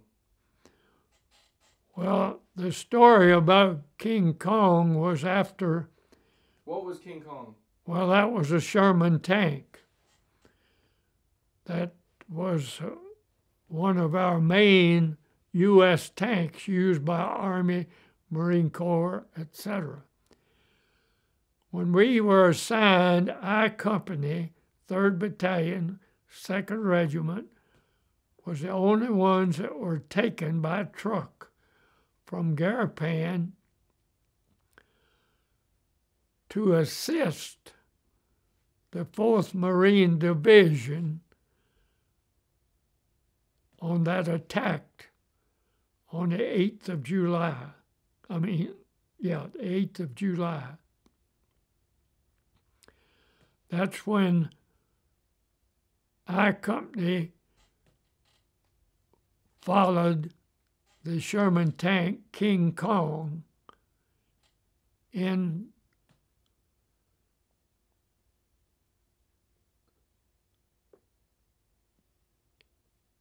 down into that main battle on July the 8th. And that's why we were behind. Mr. Crowder, Did you have any experiences against Japanese snipers? I did not. But there were plenty of snipers, and I knew about them, but my personal experience, I don't know that I treated anybody that was, because most of the time when a Japanese sniper fired, then that was a dead Marine. Can you please talk to me about the fighting in Garapan? What was Garapan? What did it look like? By the time we got there, the Navy ships had shelled it for weeks. And the dive bombers had bombed it for weeks.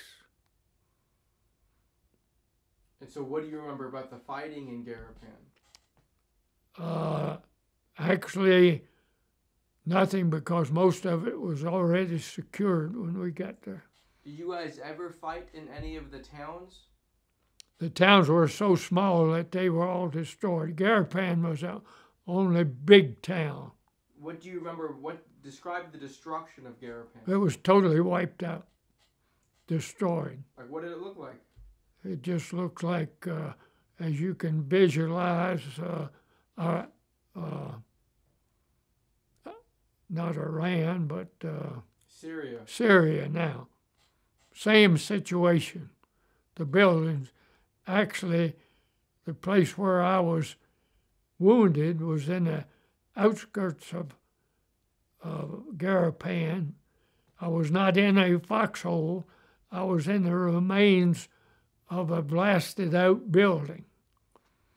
And that's when whoever it was went through and either fired a shot in there, and I got wounded there. Take me through how you were wounded. What happened? Well, whatever it was, the Japanese was going from the north end of the island back to the south end, trying to meet up with a bunch of Banzai troops that we had bypassed.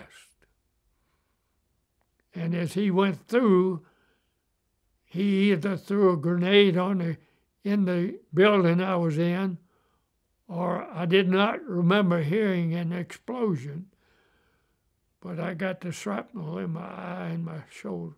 Where? In my left eye, in the eyeball itself, and it was just a sliver of steel. And then in my left shoulder was a scar with a piece of shrapnel that was embedded in there, and they did not remove it. Still there? I had it removed about 5 years ago when it had formed a big gristle. How did they get it out of your eye? The doctor at the aid station took a pair of tweezers and a magnifying glass and just pulled it out. Did you feel it in your eye? I knew that my eye was hurting, but I didn't know. Could you still see? I could not. Could I still see? No. I was blind in that eye. And after he pulled it out, he put a bandage on it, and I had to go 3 days. Actually, I took it off as we went into that battle on 8th.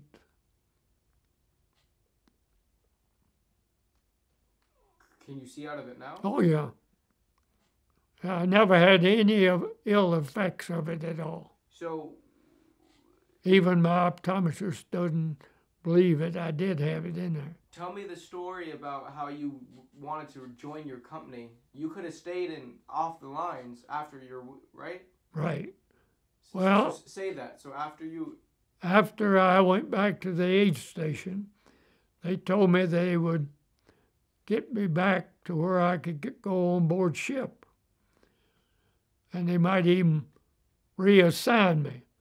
I told them, I said, well, I want to go back to I Company where I just left, because I want to stay with the men that I've been with ever since I've been in the Pacific. And so the doctor agreed to it. He says, well, you'll have to leave that bandage on there for a couple of days. He says, I think it'll be all right. So that's what happened. I went back and joined my forces back in Garapan itself. And then we were moved to an area, I think it was called Nob Hill. But then from there, I didn't keep much recollection of what was going on until they told us that we were going to be transported by truck to the northeast end of the island to assist the 4th Marine Division. And is that when you got into King Kong? Yeah. So tell me that again. Tell me, so when we were assigned as a part of the 4th Marine Division, in other words, we were I Company going into this battle with this bunch of Japanese that were holed up in the jungle along the coast. And we had to go down this hill, down this road, and through a plain area, a flat area, and cross over the area that had nothing but big boulders and stuff on it. That's when we got behind King Kong, and we were communicating with the tank operator from a phone that was over on the bank side, and the commanding officer of I Company was talking to the tank driver inside the tank, telling him what the plan was for us to move on down towards where the eventual contact with the enemy would be. And take me through the battle. What happened? Well, as we moved on down very slowly, then all of the rest of our company were in various stages of being undercover. And they had to zigzag and find cover. It was a slow process. You didn't run right down there and start firing. We were depending on the mortars and the tanks to be firing to keep them down so we could move further towards the cliff. So it was a slow process. I am Emory C. Crowder, Jr. I'm a former corpsman for our company, 3rd Battalion, 2nd Regiment, 2nd Marine Division in World War II, and I am about to read the citation I was given when I was awarded a Silver Star on Saipan Island in 1944. Please go ahead. The President of the United States takes pleasure in presenting the Silver Star Medal to Emory Cary Crowder, Jr., Pharmacist Mate, 2nd Class, United States Naval Reserve, for service as set forth in the following citation, quote, for conspicuous gallantry and intrepidity as a hospital corpsman attached to the 3rd Battalion, 2nd Marines, 2nd Marine Division, in action against the enemy Japanese forces on Saipan, Marianas Islands, July the 8th, 1944. Under heavy enemy rifle fire, Crowder administered first aid to the 15 casualties, and although painfully wounded, refused medical attention for himself until all casualties had been evacuated. His courage and devotion to duty reflect the highest credit upon Crowder and the United States Naval Service. For the President, James Forrestal, Secretary of the Navy. And hold up the picture.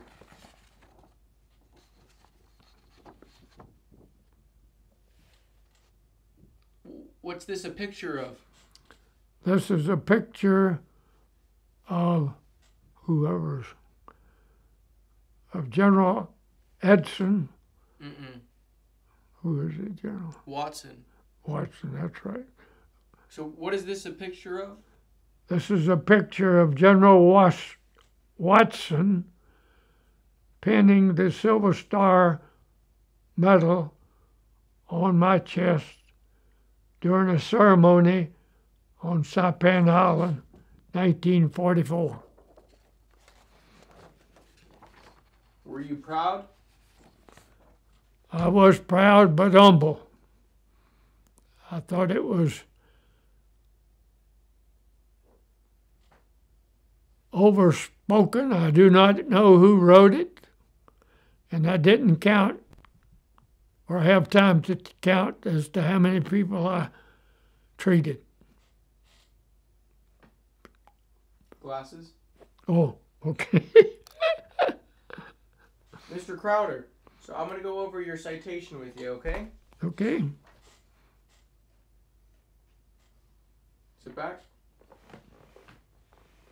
Great. It says that under heavy enemy rifle fire, Crowder administered first aid to 15 casualties, and although painfully wounded, refused medical attention for himself until all casualties had been evacuated. Is that correct? That's correct. That's a statement. What do you remember about the heavy enemy rifle fire you were under?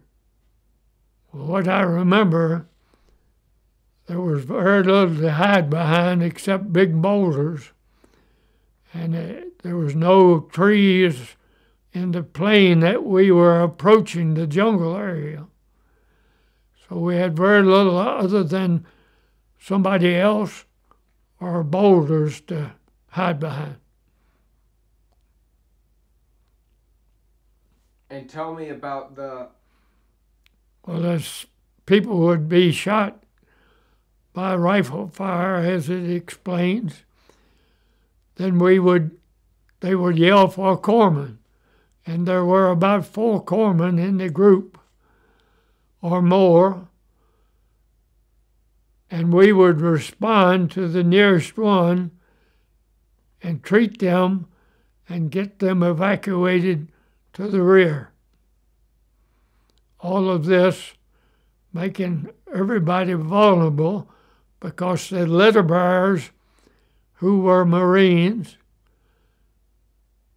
had to pick up the patient and take them to the rear at the same time jeopardizing their own life. So, tell me about some of the wounds you remember seeing on the men who you were treating. Well, as I recall, I remember the one of where a man behind the same rock I was behind was shot through the head, killed instantly, and the same bullet went into the leg of the man that was beside him. And immediately I moved over and treated the bullet wound and put a tourniquet on it and stopped the bleeding and called for a litter bearer. And then there was one of the hospital corpsmen that was one of my team. He was badly wounded, and at this time I cannot remember the exact extent of his wounds, but he was taken back to Pearl Harbor and was in the Naval Hospital in Honolulu for 19 months. I believe I remember that right. But he eventually joined the 4th Marine Division and wrote me a letter 50 years later. It says that you were painfully wounded. Well, that was the wounds that I received on July the 8th. This is July the 8th. excuse me, The on 4th? July the 3rd in Garapan City. The eye wound in the shoulder? Yeah, that was on July the 3rd, but I still had bandage on my shoulder and had taken the bandage off of my eye. Could you see out of that eye? Good enough that I performed my duties, yes. Was it painful still, the shoulder and the eye? Well, yes. So, how did you go about providing aid to the fellow Marines under enemy fire? You had to expose yourself. Well, you had to act just as if you were, well, I think anybody that says they're not afraid of war are misquoting. But I was really afraid on June the 15th as we landed on Saipan.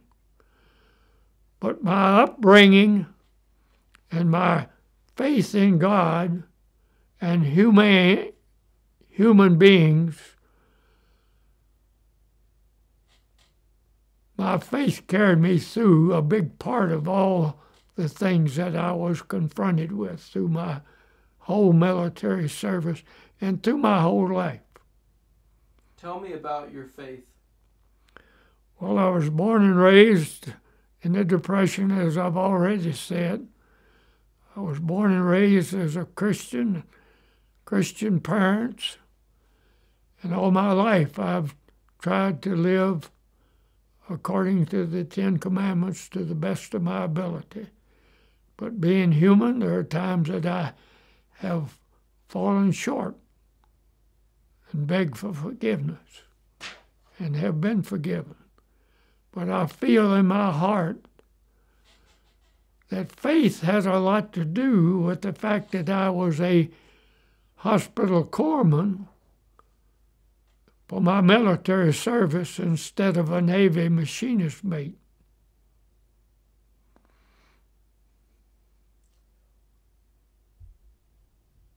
What life advice do you want to give to future generations? Life that from experience of 95 years, do people ask me that question? I have advised a lot of people is to have respect. First, have respect for yourself. Second, have respect for others. Treat others as you'd like to be treated. And never lose your faith and love for human beings. If you were to give me some wisdom for my life, what would you tell me? I would tell you the same thing. You're a remarkable young man, and you're 20 years old, same age I was when I landed on Saipan, or just before I landed on Saipan. I grew up fast, not of my choosing, but for the predicament I was in. I would advise any human being, have a conscience, have respect for your elders and for your fellow man, and to live accordingly that you feel good. Were you afraid of getting killed when you were in combat? Like I said, I never really was afraid. The one time that I was really afraid was when I landed my first time of ever thinking about being killed. The rest of the time I felt that I was vulnerable, but my faith carried me through. Are you afraid of death nowadays? No, I am not. Why not? Because I feel that I've done all I can do And death is something we all have to reach at some time or another and be thankful. And at this age, every day to me is Thanksgiving. What do you believe happens after a person dies? Well, they can be forgiven of their sins. It depends on how far they've gone or what type of life that they've lived. And that there is a better place in heaven. I believe that in my heart. You believe that there's an afterlife? That's right. And a higher being, like God? Not necessarily in body, but in spirit. You believe there's a higher being? Yep. 100%? I do. What kind of person what would you want to say to all the men who were killed overseas in World War II? What would you want them to know? That they are the heroes. People that are now being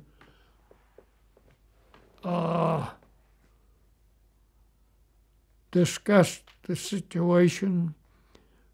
We are here and we've had the advantages of a wonderful life as a result of the end of World War II.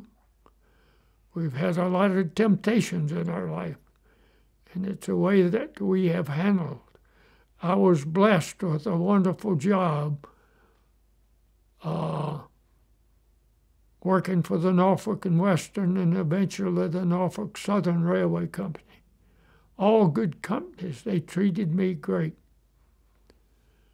I worked for them for 42 and a half years.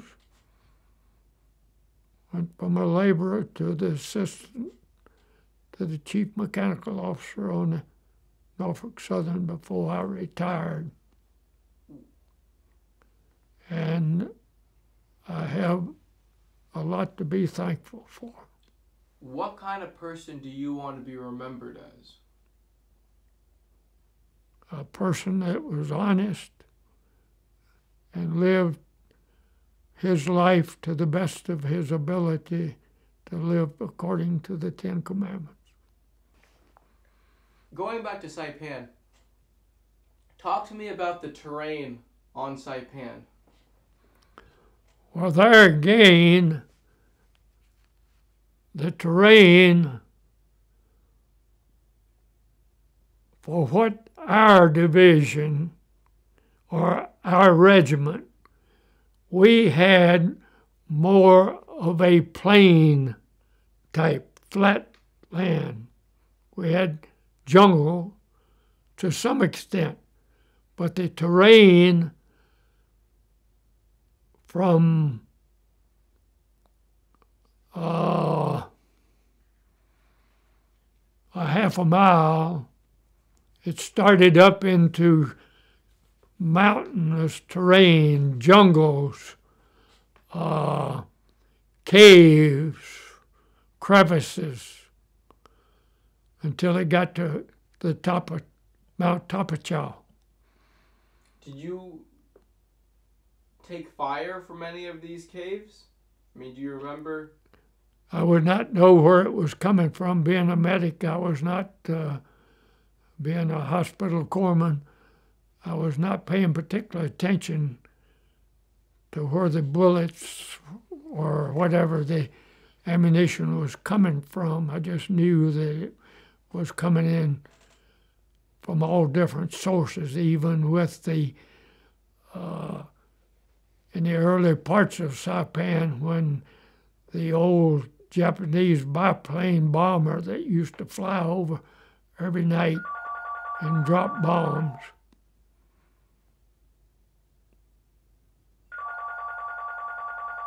You know who it is? Mm-mm.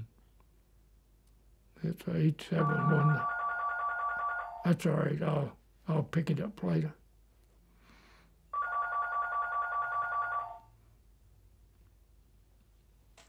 My friend's number is 5252. I know his, so it's not. It's somebody soliciting something. So, say that about the Japanese plane. Yeah, I can't remember. It had the Americans gave it a name. Bed check Charlie. Washing machine Charlie. Washing machine Charlie. What do you remember about washing machine Charlie? We would be anxious each night when it flew over.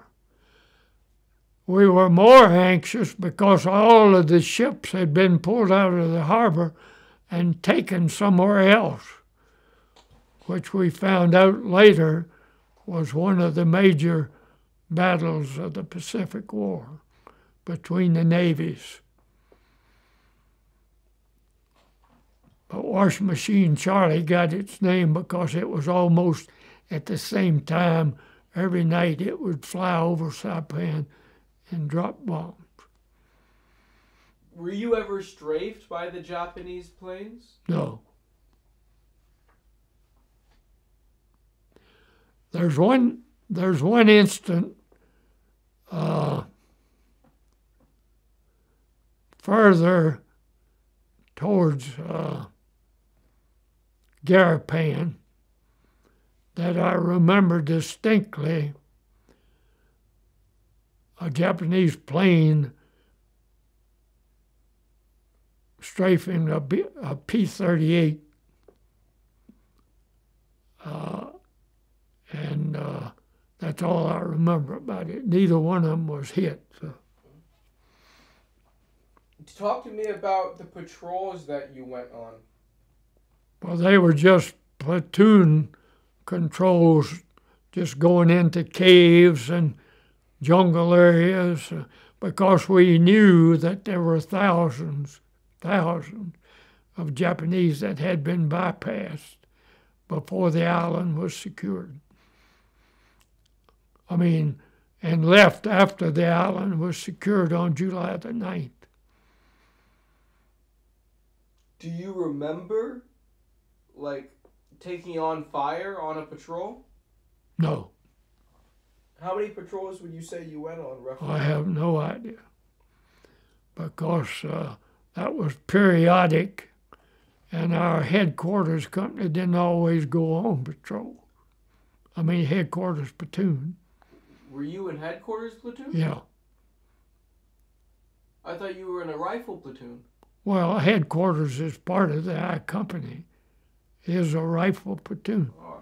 In other words, you got the captain and the executive officer and the radio man and one of the, there was 4 of us corpsmen. This is the best of my knowledge after 76 years. But would you guys be helping only the captain and... Oh, no. We'd help anybody that we'd come across, even if it was a private. But were there corpsmen attached to other platoons as well? Yes. That's what I'm not clear in my mind, how many. But I thought that each platoon had at least 4 corpsmen. I don't think it's big enough to be a platoon, though. A platoon's like 42 men. Yeah, well, that's not. It was probably just a section. That's the stuff that has gone by me. Don't worry. Yeah. So tell me, though, about what happened. What was the name of your captain? Well, Captain Turner. What kind of captain was he? Fantastic. And he was killed. And I've got to get this in my mind. The captain of my company was a fantastic guy, and they trained. He was on Tarawa. And he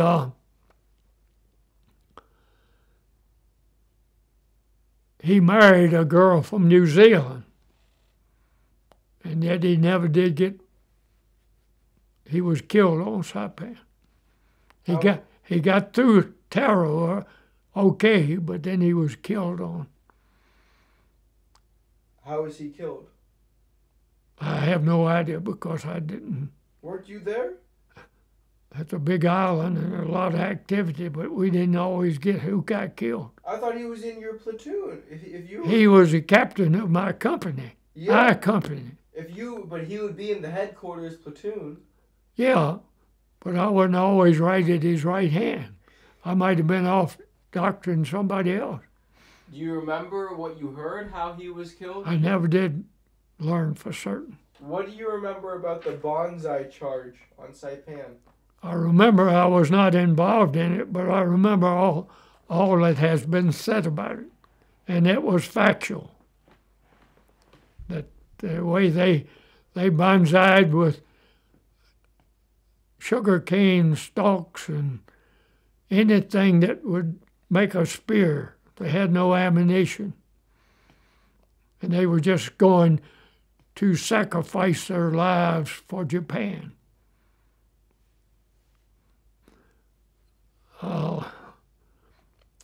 I saw one.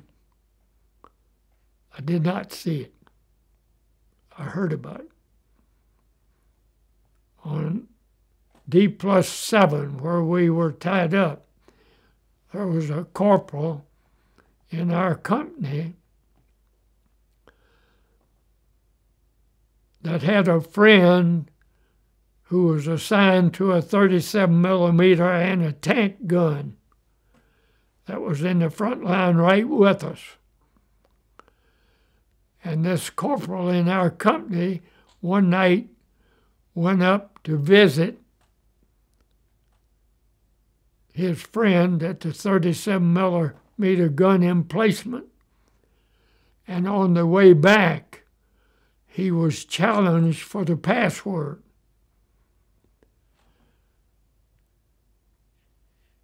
And he couldn't remember the password. As a result, he was killed by friendly fire because they thought he was a Japanese impersonating. Did you hear the firing? Or? I heard the firing when it happened, and I knew immediately what it probably was because this boy had made a habit of going up there during that 7-day period. Did you hear him saying, "I don't remember the password"? No. I wasn't anywhere close enough to hear that. So, Mr. Crowder, please tell me, after Saipan, did you see any action at all on Tinian? Oh, yeah, but not much. Well, tell me about the action you saw on Tinian. Well, we were just backup for the 4th Marine Division, and there would be bypass Japanese that our Marines would be. But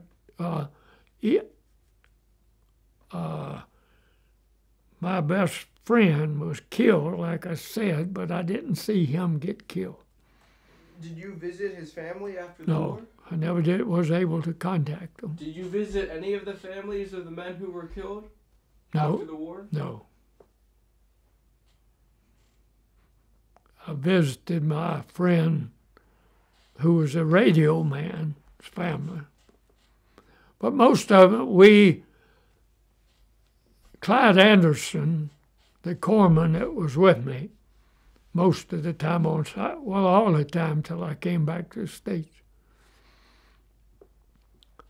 I tried to contact him a number of times. But another corpsman, Ed Jacobilski, after he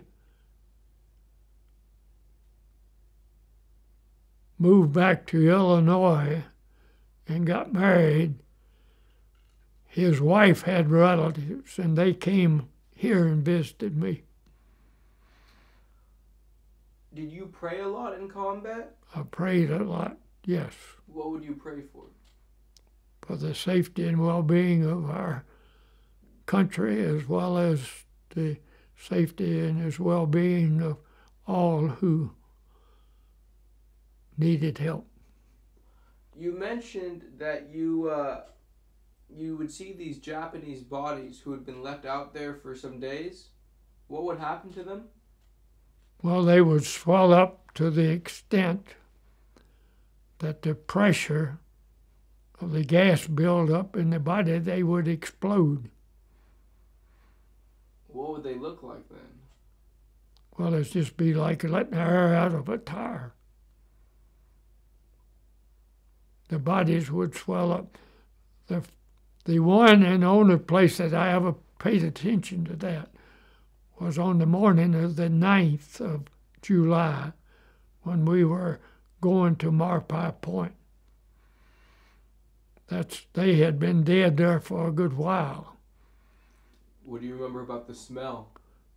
Very rank, very bad, especially as one would explode.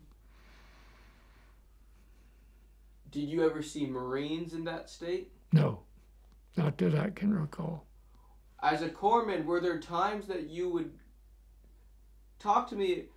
So when the wounded men, if you guys are in a firefight and there's some wounded Marines, what do they say to get your attention? Somebody in the area would be calling for a corpsman. And where you heard the voice, that's where you went. Oh, excuse me. I thought you was tell me the motion. Okay. So, say that again. So, if you guys are in a firefight and some of the men have been hit, what do they say to get your attention? They yell corpsman. That's it? That's it. They don't say help, help, help? Nope. They yell corpsman, and that's all that's necessary. Were there times that multiple people were yelling corpsman at the same time? That's why there's multiple corpsmen in the area. You just go to the first one that you can get to. How long do you usually spend aiding someone before you move on to the next one? Well, that depends a lot on the type of wound it is. Sometimes you just put a bandage on it, or sometimes you had to give intravenous. So there's no time limit when you're there, and if it's really bad, you may have to call for help. But most of the time, every corpsman is totally busy in combat. Were there times that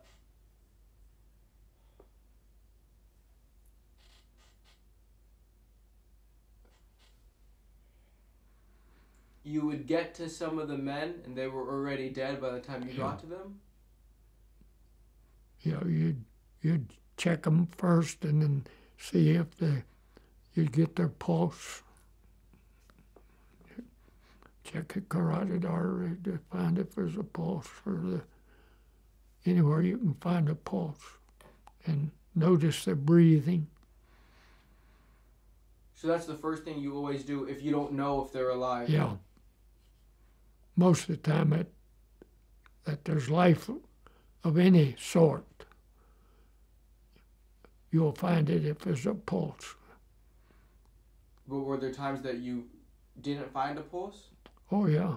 So what do you do then? Well, you just have to call for a litter bearer. And then you move on? Move on to the next by whoever's calling next. There's nothing more you can do if they're totally dead. Did you have any difficulties readjusting to civilian life after the war? Not one bit. No nightmares? Nope. Loud noises didn't bother you? I never had the first minute's post-traumatic syndrome. So, after Saipan and Tinian, what happens to you? Well, then we get on board LST 884 in Saipan. It's a Coast Guard manned ship, and it had just been to Iwo Jima. That was its first combat. And they survived Iwo Jima and came on down to provide transportation for what turned out to be I Company, 3rd Battalion, 2nd Marine Regiment, 2nd Marine Division. So then when we got our instructions to board LST 884, we got on, and the Coast Guardsmen were very nice, very good to us. And, of course, we left, and it was a good little while before we even told where we were going.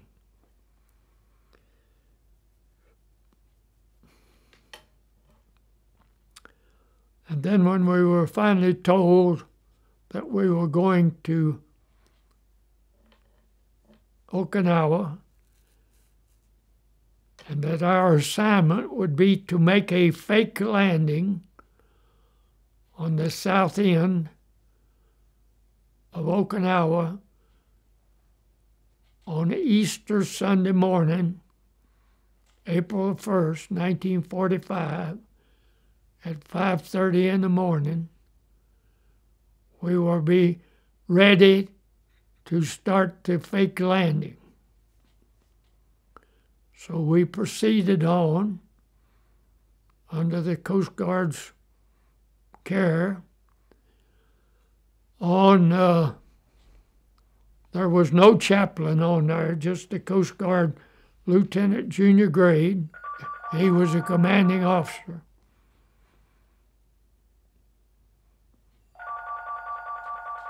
If you just lift that phone, it'll stop.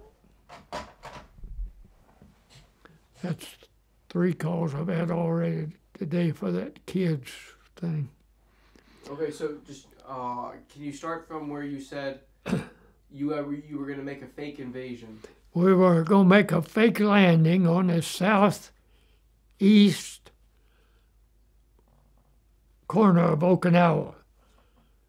The reason for that was to draw the Japanese troops, who were mainly up in the middle of the island, to come down to defend the capital. Also, the idea was to draw as many troops away from the landing area as possible. So we were already in general quarters preparing for the fake landing when the skipper said to the gunners on the LST, "Follow those 2 specks in the air approaching from the south. And do not commence firing until I give the command." And he hardly got the words out of his mouth till he gave the command to commence firing. And then immediately after that was when the ship, the kamikaze plane, crashed in right above the waterline in front of the bridge of LST 884. Can I interrupt there a minute? The telephone distracted me, and I got off of what I was talking about. About it the night before when there was no chaplain on board. Okay, just look back and say it. Okay. I want to go back to where I was disrupted. No, you don't need to say it was disrupted. Yeah. Just say, by the way. By the way, I want to go back to on the 31st of March, which was Easter Sunday Eve. There was no chaplain on board ship to have a Easter service for those who would like to have had a Christian service. So my friend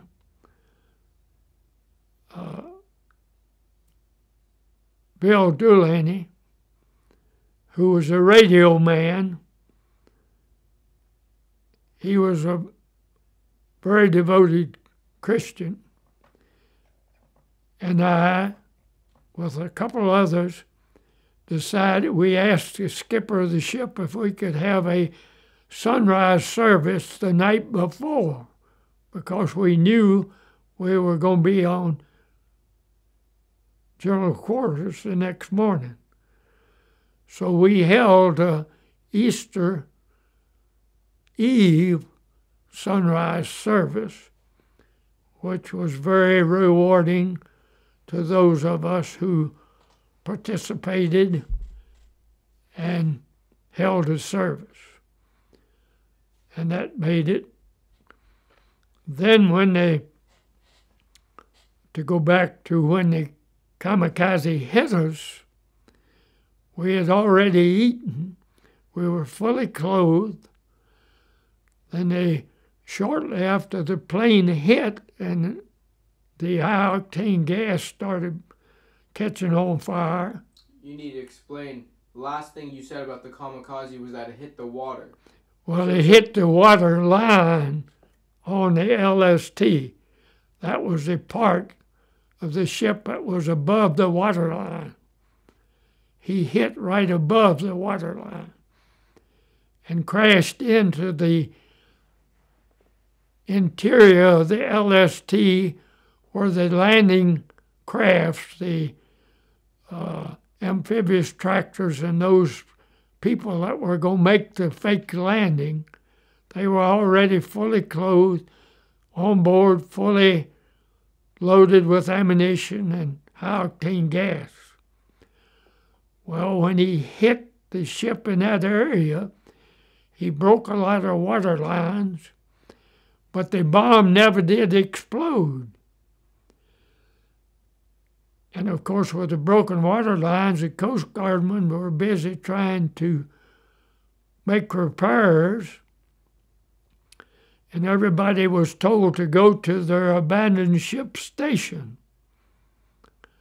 So we proceeded to our abandoned ship station, and then immediately after that, the skipper said, "Abandoned ship." That meant everybody. So everybody abandoned ship into the South China Sea. So here the ship was, the LST-84 was on fire, still burning, but those who were not killed or injured were in the South China Sea. So I had a belt-type cartridge air life preserver on, and the life preserver, when I punctured the cartridge, it was empty. So there was no gas to pump up the life preserver. So I punctured the other one, and it just barely inflated. So all this is happening after I get back to the surface, after going where I thought I was going all the way to China. When I got back to the surface, that's when I realized that my life preserver wasn't fully functioning. So there was a Marine close by that had a one-man cork-type life preserver. So I swam over to him, and he shared that with me, and we stayed on that for a while. And eventually, there was 7 guys hanging on to that one-man life preserver. And the only thing I ever thought about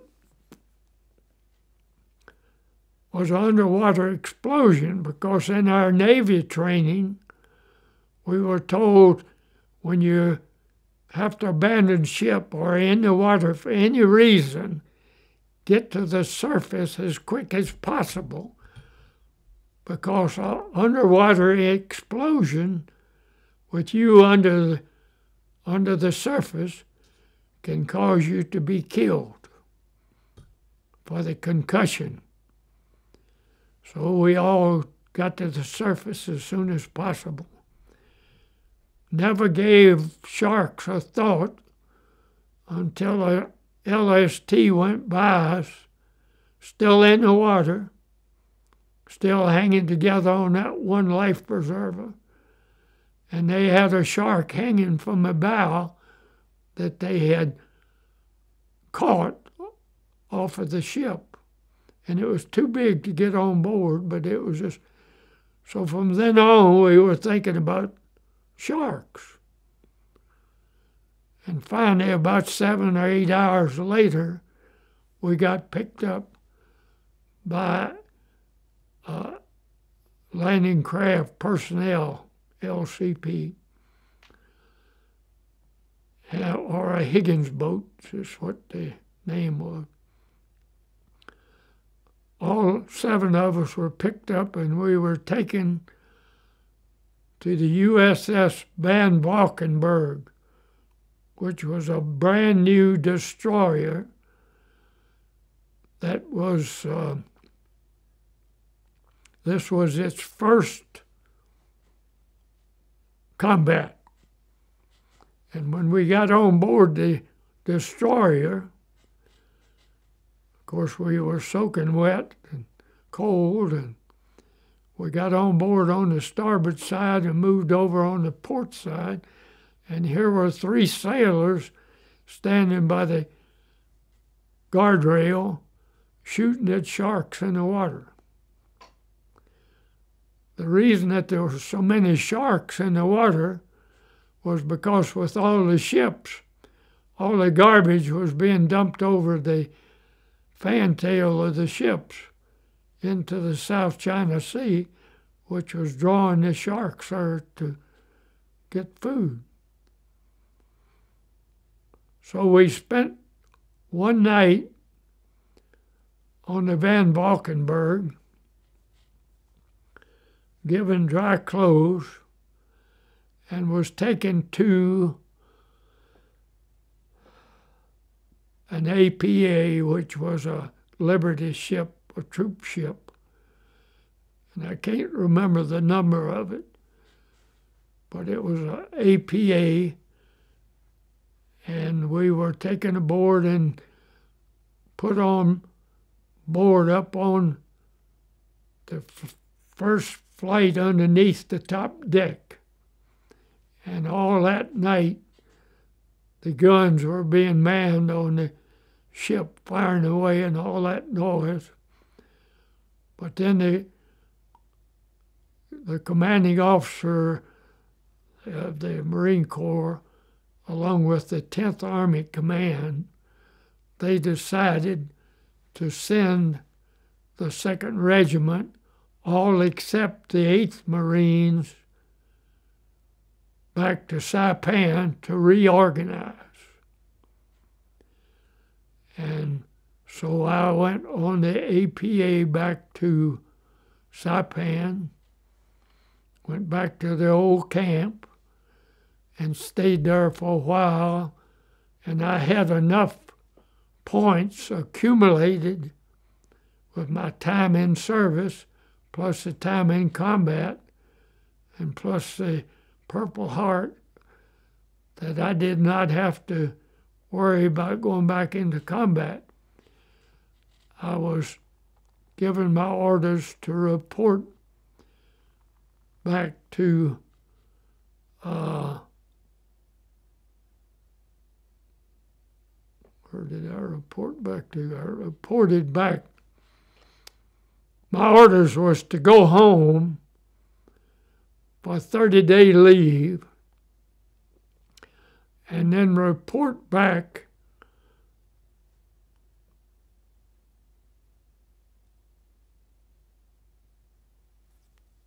to Patuxent River, Maryland Air Station, U.S. Navy Hospital. So I was there from, I was on leave until the first part. I don't have those dates in my mind, but I was at Patuxent River, Maryland for about three and a half months. And then I was given orders to go to Norfolk, Virginia, to be discharged from the service completely because I was a Navy reservist. When the kamikaze, did you see the kamikaze coming? No. Where were you? I was at where the captain of the company's office on board ship. we were there getting our instructions when it hit. What did it feel like? It was just a big jolt.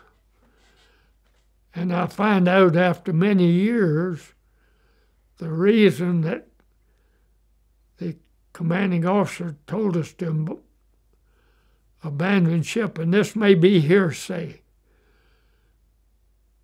but we had to abandon ship so fast because the bomb had still never gone off on the plane.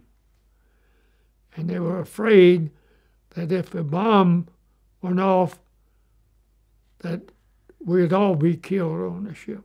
How many men were killed? I never have been able to find that information. I've tried every source that I know. The Coast Guard said they lost no men, but I have never been able to find out how many I Company or Marines were killed on LST 884. What do you believe the number to be? Well, we were told to start with that there was 16. Killed? Yeah. 16 what? 16 Marines killed and 16 Coast Guardmen. But Coast Guard has gone on record they had nobody killed. So I don't know what the final answer was. Did you see anyone that was killed on the ship? No. We all was aboard on the upper deck were able to abandon ship. How long were you guys in the water? I think between 7 and 8 hours. Was the water cold, warm? Well, it wasn't warm, it was cold, but we were able to stick together, and with 7 of us on that one-man life preserver, we were able to kick our feet and stay afloat. Why did it take so long to get picked up? Because the invasion was going on and nobody could stop to pick us up. Were there other ships in the area? There was only 1,500 ships in the whole invasion. I know, but you were making the fake invasion. I'm saying in your area. In area. our area, there was tugs, seagoing tugs that went by. As a matter of fact, the swimming instructor, to show you how crazy people can be, the guy from a seagoing tug went by, threw a line for him to grab. He took off his daggone life belt and threw it at the line. But finally was able to swim and grab it. Why didn't the tug stop to help you guys? Well, they had to keep moving because the flow of the invasion was already going on at that time. See, they were on the west side of the island. So tell me, back on site in the combat, did you see Marines pick up souvenirs? Did you ever go souvenir hunting? I never did myself, but I saw a lot of Marines killed by souvenir hunting. What do you mean? Well, they would go in caves looking for souvenirs, and there would be Japanese in there. You heard this happen, or you saw I know that it happened. I didn't see it happen, but I know that it happened. But what kind of souvenirs would the Marines They were looking for flags or any kind of Japanese souvenir. Did you ever see them try to get teeth? Oh no, they would look for flags and samurai swords. I don't even recall it, even thinking about it. And a lot of them found Japanese money. Actually, I was given some Japanese money. That's the only souvenir I ever brought back. What was the closest you got to the Japanese infantry in combat? Well, the closest I got was on July the 8th. I'm saying, like literally, how close were you guys? Right in the middle of them. Like 100 yards away, 20 yards? Well, it depends on how close to the infantry. You mean just Japanese soldiers or a group of soldiers? I just want to know, in combat, what was the closest you got to the Japanese? soldiers? I would say 40 yards. Could you see them firing at you guys? I could see them firing at us. What did it look like when they would fire at you guys? It was mostly rifle fire. That was on July the 8th. Did you fight at all in the jungles on Saipan? Not in the jungles per se, but in that jungle area on July the 8th, which was on the cliff. And what do you remember about the Japanese artillery? Well, I know they had good, they give us a fit with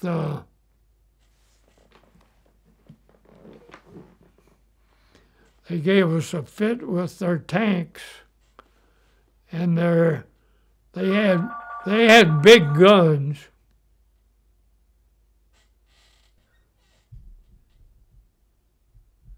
What do you remember about the Japanese artillery and mortars? They were very fierce, very accurate, and they had various size of mortars. They had what they call a knee mortar that the one guy would hold and just place it against his knee to fire a shell. I mean, but talk to me about what is it like to have shells going off around you? I don't know how to answer it. It's just combat. It's what you can expect. How close did the Japanese artillery and mortar shells get to you physically?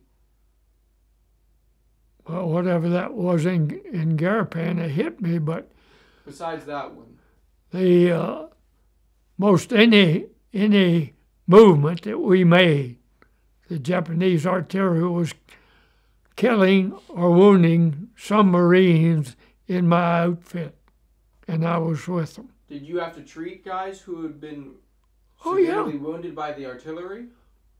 Yeah. So wouldn't you see some of the guys getting hit from the shells? Oh, no, you couldn't see that. No. You were more or less preoccupied most of the time with keeping your head down and answering calls for help. Did you wear a helmet? Oh, yes, definitely. Did you keep your patch on? No. Why not? Tell me, did you wear your Red Cross patch? Not in service. Why not? Because it was a target. What do you mean? Well, the Japanese use it as target practice because they know it was a medic. So the Japanese would kill the medics on purpose? Well, I assume that. Here's one other thing I can tell you more emphatic than that. The Japanese were so affluent with English that there was nothing for them to yell corpsman to come into an area that was an ambush. Did that happen? Oh, many times. To you? Not to me. Did you see it happen to other guys? I did. What did you see happen? Well, they would be tempted to go and know that it was not the right area for us to have a corpsman in.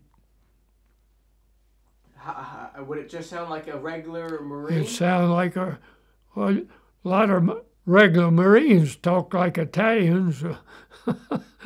Or if they were from Brooklyn, they have a Bronx.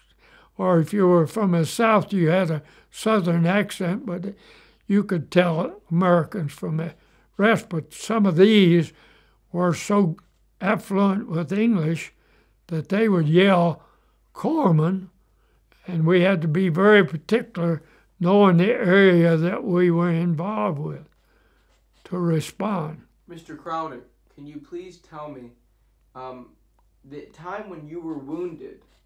You don't know if it was a shell or a grenade? No. But you were in a house and there was an explosion. Yeah. Did you see the Japanese soldier who threw it? No. Did you see any Japanese? No. I thought you said that the Japanese soldiers were like moving on by. They were. I thought what it was, the the size of whatever hit me, I thought it was probably a Japanese soldier just fired his rifle into the building just to keep heads down. His rifle, or? Well, I don't know what he had. I didn't see him. Well, I don't think it was a rifle that went in your eye. A sliver of metal. Did you see the Japanese soldier? No, I did not. Did you see it? Was at night. Oh, say that again? It was at night. Did the Japanese try to infiltrate the Marine lines at night? All the time. What do you remember about that? Well, somebody would fire out of a foxhole, and then they would scream, Jap, Jap, going backwards, going backwards. Then what would you guys do? Well, we just get down and wait for some action. Did you have to? I am Emory C. Crowder, Jr. I served in I Company, 3rd Battalion, 2nd Marine Regiment, 2nd Marine Division in World War II on Saipan Island in the Marianas Chain. I want to read to you an article I wrote several years ago.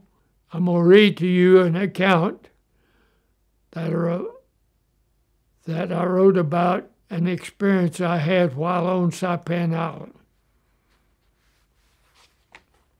Now I can raise it up.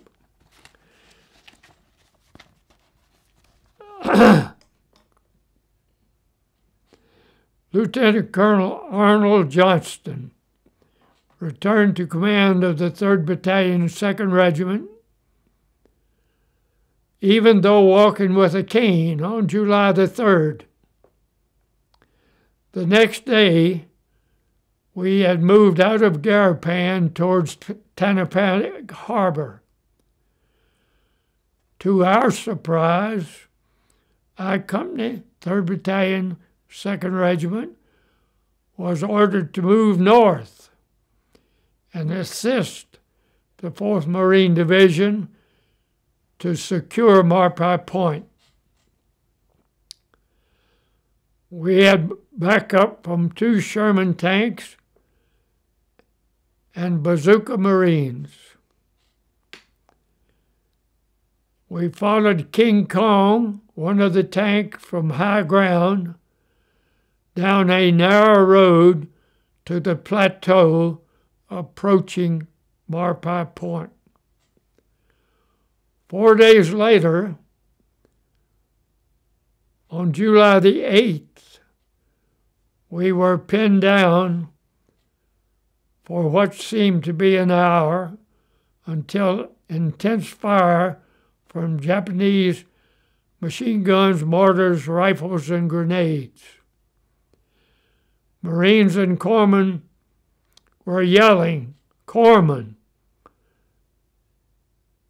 as 2 Marines within arm's length of me were killed by sniper fire. There was very little cover other than rocks, about the size of bushel baskets.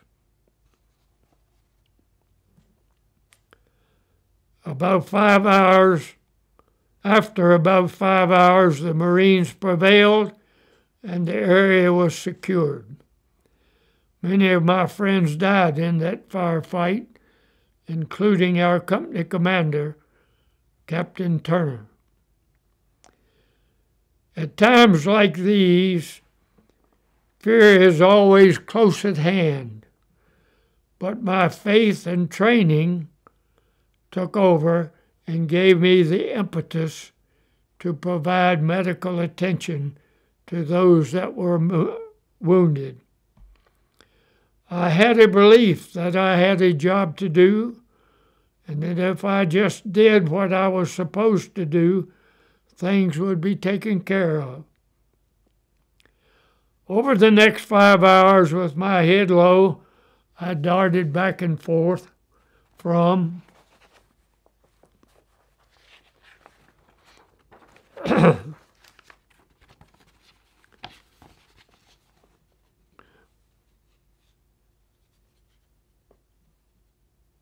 darted back and forth from Marine to Marine with little to cover me.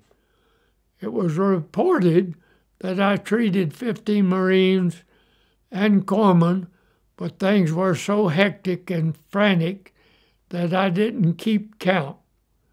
Litter bearers and corpsmen carried wounded to safety in the rear.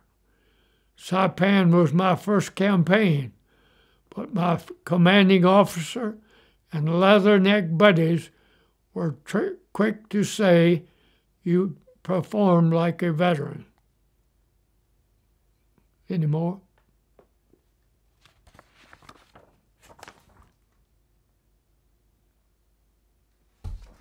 Right after the next, last, right. This one about July the 8th. Yeah. Right, the second paragraph. Yeah.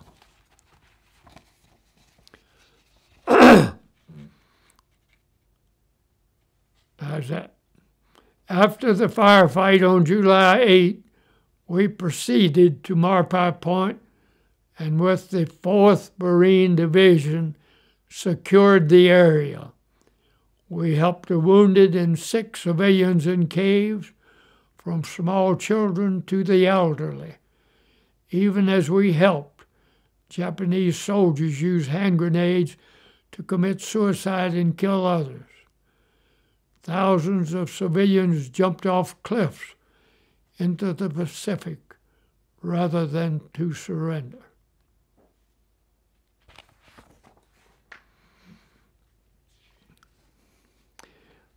I like that next paragraph there. I want to get that in there because he was a Go ahead. he was a Marine Corps. I'm not stopping you. Oh, okay. Sergeant George Matty, a U.S. Marine Corps combat correspondent, wrote an article about the final thrust of July 8th on the north end of Saipan, Marpie Point. Attached. As a result of this article being received by our commanding officer, I was recommended to receive and was rewarded a Silver Star. This was another humbling experience, as many others did more, especially those who gave their lives. Another dear friend and truly dedicated Marine, Headquarter Company radio man Sergeant Bill Charlton of South Carolina, was with us as we moved behind Sherman tank King Kong into the firefight. On Christmas Day, 1995, I received a Christmas card from Bill Delaney, Pharmacist Mate Second Class, one of the most seriously injured on that day. The card was quite humbling. 51 years after he was critically wounded, he thanked me for helping me be a survivor on Saipan. He signed it, your fellow corpsman from my company.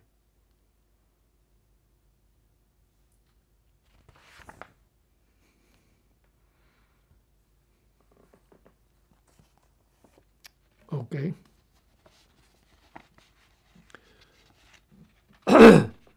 On July 26, I Company 3rd Battalion, 2nd Regiment,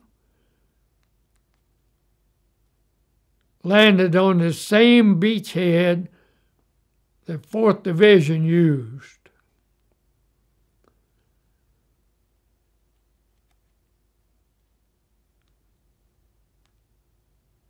CT-2 relieved CT-24 of the 4th Marine Division. Things went well for the I Company 3rd Battalion 2nd until 7 days after the landing. J7. There we encountered heavy resistance as we approached a sheer cliff on the northeast corner of Tinian. It was there that dear friend and fellow corpsman, Pharmacist Mate 3rd Class Laverne H. Ferrier of Rochester, Minnesota, was killed by a sniper while tended to wounded Marines. This area was about 500 feet above sea level. When Tinian was declared secure on August the 3rd, the 2nd Division had lost 104 and 654 wounded. That was on Tinian. I could originally worded that a little bit better. You did good. No, your glasses. Oh, jeez. Can you tell me about... I'll put them in my lap here. What do you remember about Laverne Ferrier? The most I could remember him, that he was of Scandinavian ancestry, and he was just a true friend, and he was a dedicated hospital corpsman. And I think that he was from Wisconsin, but that is maybe incorrect, but I remember that distinctly. He's from Minnesota. Yeah, it was Rochester, Minnesota. Rochester, Minnesota, yeah. But the point is, I mean, what kind of personality did he have? He was a friendly guy, and he wasn't a rabble-rouser, but he was a dedicated person and was an excellent corpsman.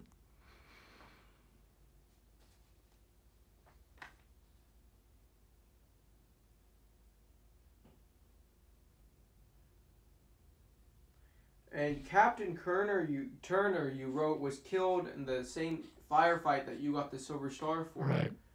Did you see him get hit? No, and I'm not even sure of that, but he was killed about that time. Okay. On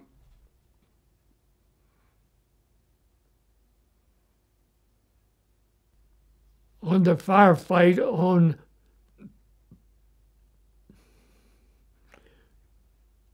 July the 8th. July the 8th, we had come down off a high area, came down a previously constructed gravel road following Tank King Kong. And as closer we got more to the flat area that had very little foliage. It was mostly big boulders from the size of bushel baskets to twice that size. And that was the only place that we could secure any type of coverage from the fire that was coming from ahead of us, towards us. And at one point, I was behind this big boulder, and beside me was a Marine, and beside him was another Marine. And it was enough for three of us to keep our heads down, we thought. And all of a sudden, the Marine that was next to me, I heard this bullet hit him, and I looked, and it had gone through his head and out the other side and into the Marine's leg that was beside of him. And as a result, I moved as rapidly as possible to check out his pulse and see if he was still alive, but he was not breathing. There was no sign of any heartbeat. And then I turned to take care of the Marine that the bullet had gone through his leg before it descended to the atmosphere. And he was taken by litter bearer back to the aid station, and from thence I know not where. How did you patch him up? I put a tourniquet on his leg and a compression bandage. Talk to me about the kind of fire you guys were getting as you moved into this area with the rocks. Well, some write-ups have said that it was rifle fire, but it was rapid fire. It could have been Japanese machine guns, or it could have been that many rifles firing at one time. But I do not recall in my own mind of anything rather other than machine gun fire or rifle fire. Well, I mean, what was that like to hear the bullets going off around you? Well, you could, of course, when you heard them, they'd already gone by because the sound, the bullet is there before you get the sound. So if one hits you, you already know it.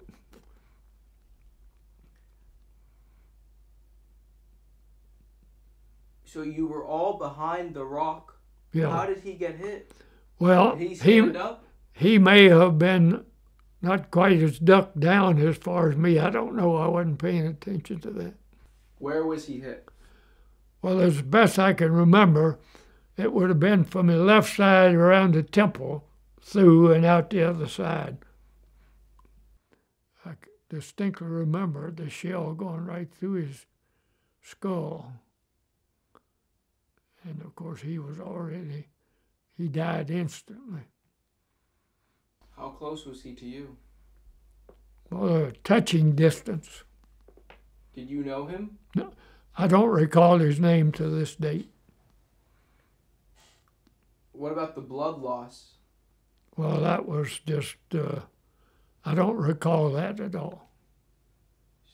So he gets hit. Does he fall down or? Well, he's already on the ground, lying flat on the ground. Before he was hit? Yeah, behind the rock. Because the rocks were not high enough to stand up. They were just about the size of, some of them might have got as big as 2 bushel baskets, which is only about 4 feet in diameter. So you guys are all laying down? Yeah, we were laying down.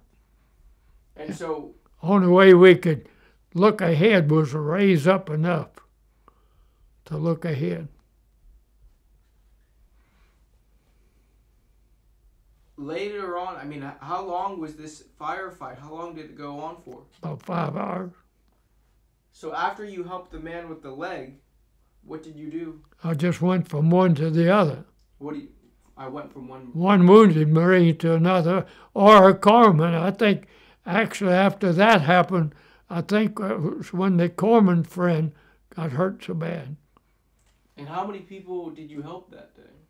Like I have stated before, I did not have time to count them. The write-up that the person who wrote the article, who I think was a Marine Corps correspondent, he said 15.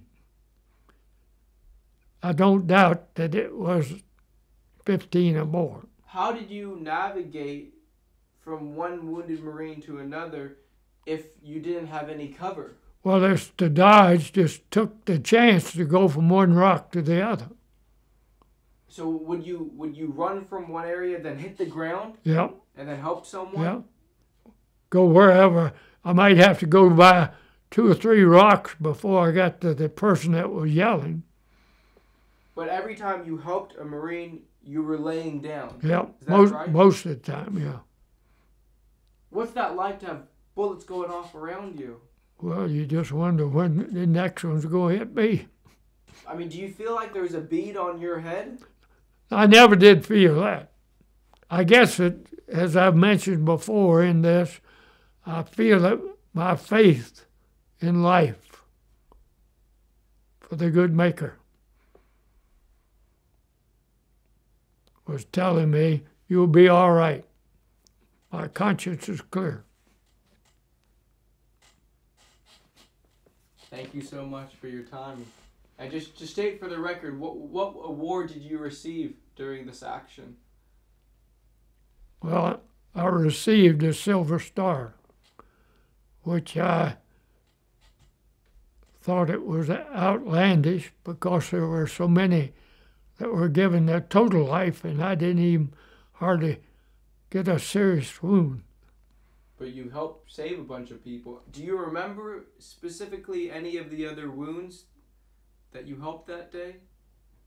Yeah, not specifically, but I do know that the corpsman I mentioned was badly injured.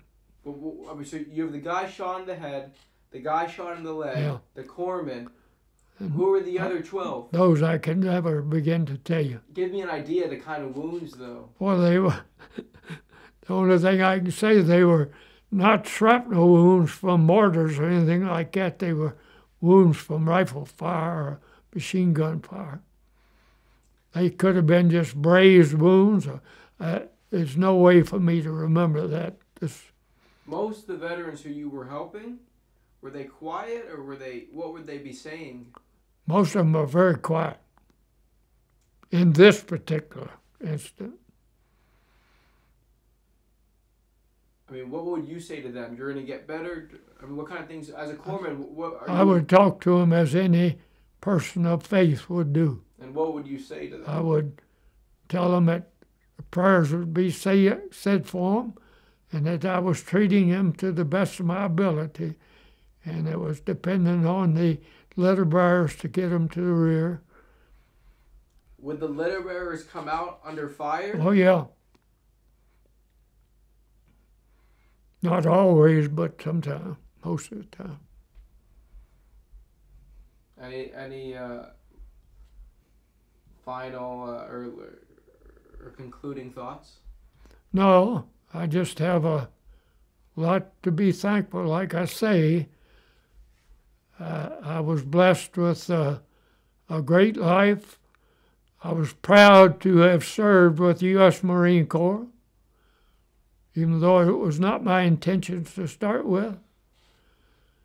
I'm very proud of what the Marine Corps and all military personnel are doing, sacrificing their lives and being away from their families. Your life's not over yet. I hope not. You still have a good few years at least.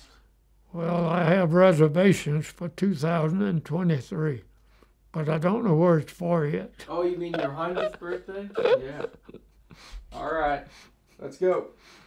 Thank you for your time and thank you for your service. Well, Mr. Crowder, when you were in combat, did you ever see flamethrowers being used? absolutely. Many times. Can you talk to me about what you saw? Well, I saw it was the safest way for American troops to get embedded enemies out of holes or caves or hidden areas. And what would you actually see happen? Well, of course, there'd be a lot of fire. It depends on what was shooting the flame, whether it's a human being or being fired from a tank, the amount of flame. Many times they would be able to escape and surrender before being perished. When I was on the LST 884, the day April the 1st, 1945, when the kamikaze plane crashed into the ship and we were ordered to abandon ship.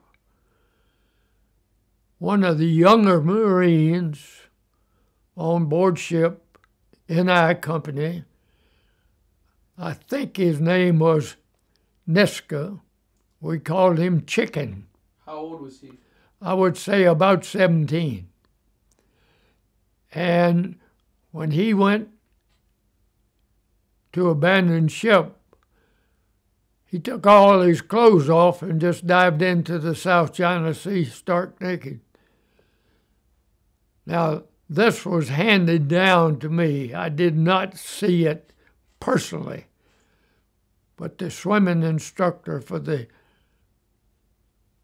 company or the region is the one that passed it on to me. So, can you also tell me, when I read in your thing, 32 were killed. That's what we were told, but not ever as official. But I think that's accurate, though. So I'm going to ask you, you can say I believe, but how many men were killed on LST 884? Well,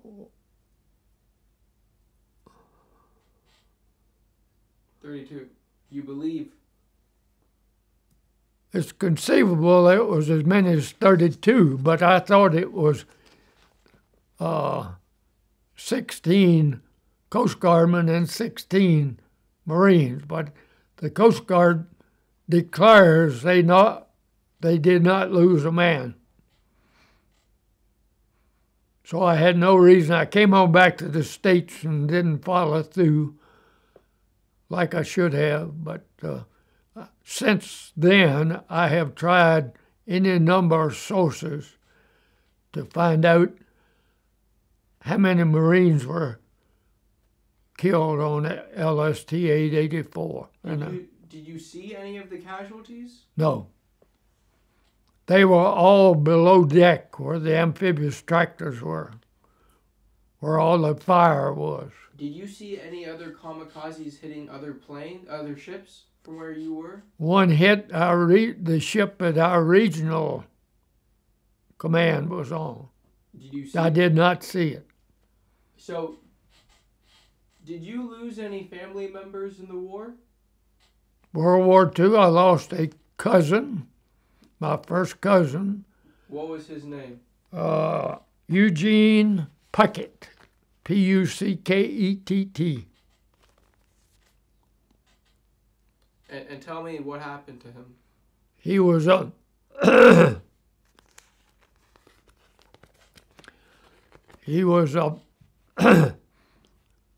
a pilot of a B-26 bomber and was shot down over Germany. How old was he when he was killed? This would be a guess, but I would say 21. What do you remember about the kind of person he was? Were you guys close? We were close as most of the cousins in the Crowder side. His father was a veteran of World War I and was badly gassed during World War I and had a lot of health problems all of his rest of his life.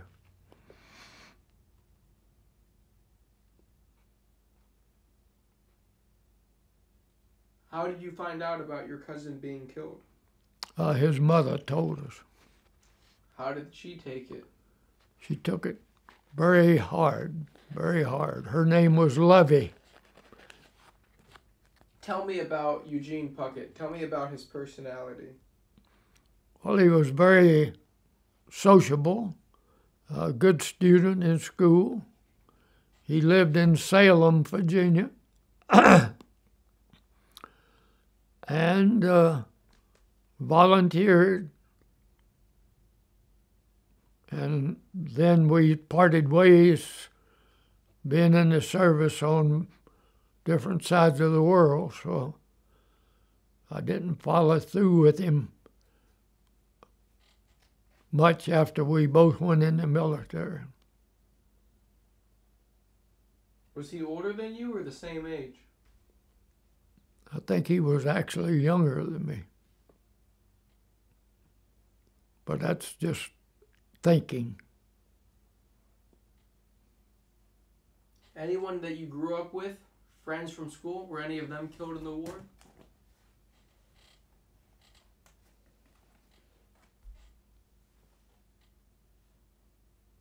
I'm listening. I'm trying to think. No, none that I can think of. I think you would like to have on record how you met your wife. Yeah. So tell me, how did you meet your to-be wife? Well, that is another World War II story, because my wife lived in Galax, Virginia, and when I went in the military, I was dating a girl, and after Saipan was over and secure, I got a Dear John letter. So, to make a long story short, she had not been faithful to me while I was faithful to her under different circumstances. So when that happened, I came home from the service and I dated numerous people. But anyway, to get back how I met my wife. She was in nurses training at Jefferson Hospital in Roanoke, Virginia, as a student nurse.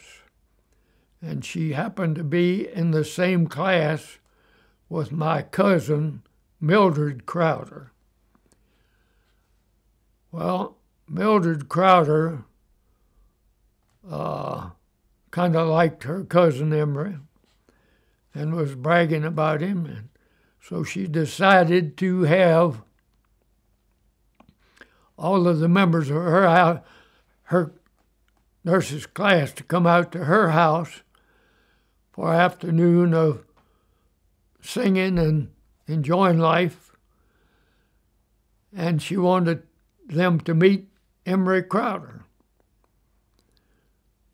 So my soon-to-meet girlfriend, Catherine Schrader, was at the party, and she got so tired of listening to braggadocious comments about cousin Emory that she got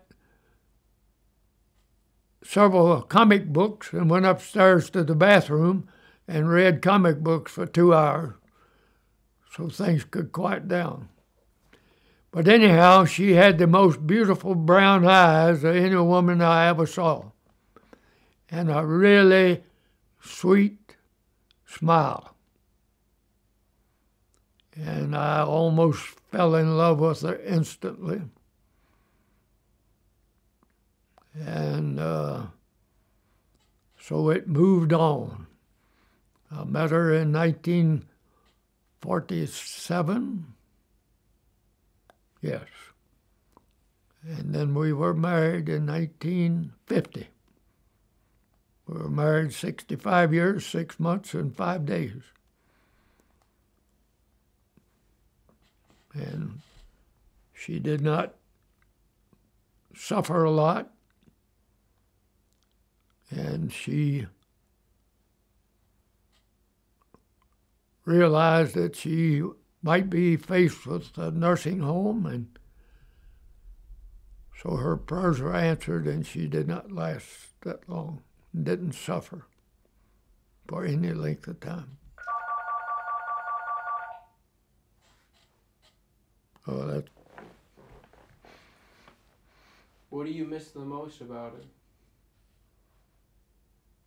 Her sincerity and her love, and she loved people, she loved conversation, and she just loved life. And she was an excellent wife,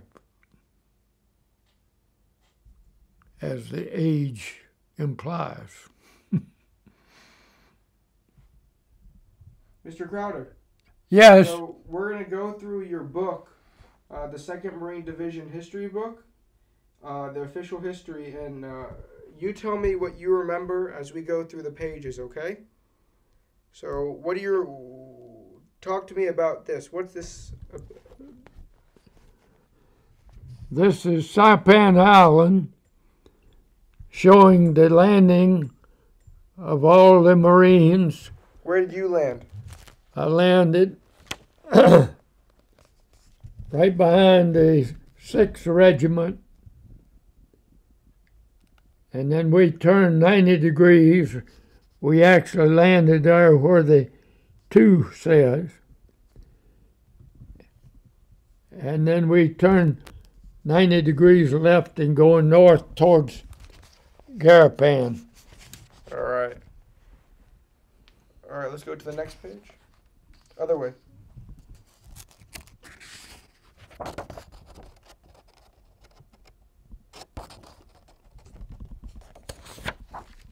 Just talk to me about things that you remember.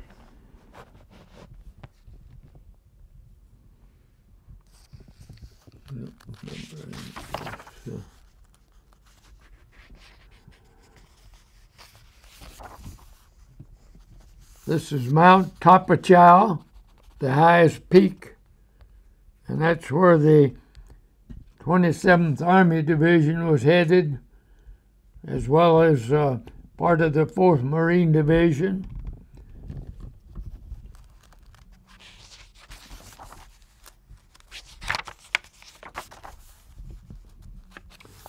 There's a flamethrower that we were talking about. It was fired into a cave to get the Japanese out of their bunker.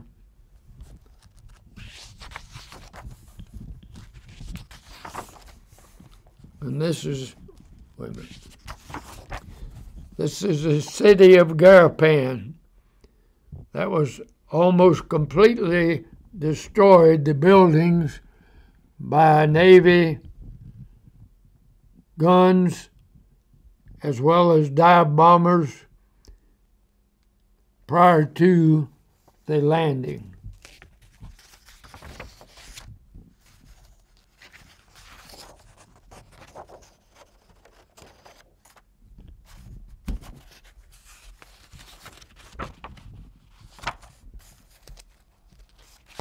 Do you remember anything about this? Oh, this is a commanding officer of the 3rd Battalion, Lieutenant Colonel, I can't think of his name now, Johnson. What do you remember about him? Well, he was wounded twice, taken on board a hospital ship. Told the crew on the ship that he had a desk job, and he came back to join the 3rd Battalion. And then within a short period of time, he was injured again. And this time, there was rumors that he came back ashore, but I don't know that that's right. Was he a good leader? He was an excellent leader. Did you ever meet him? Yes. What do you remember about meeting him? Well, he was straightforward, determined, and a whale of a good Marine. Good leader.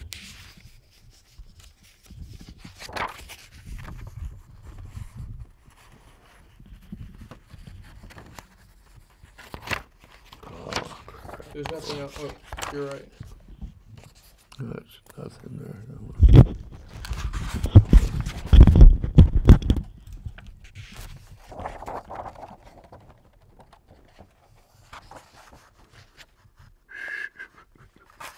Did you ever act as a litter bearer? No. You never brought them to the first aid station? No. Did you ever do work in the first aid station? No. I was always with the frontline troops. Were you ever under any bonsai charges? No. Were there times did you ever see the Japanese getting hit? I'm sure I did, but I don't recall offhand.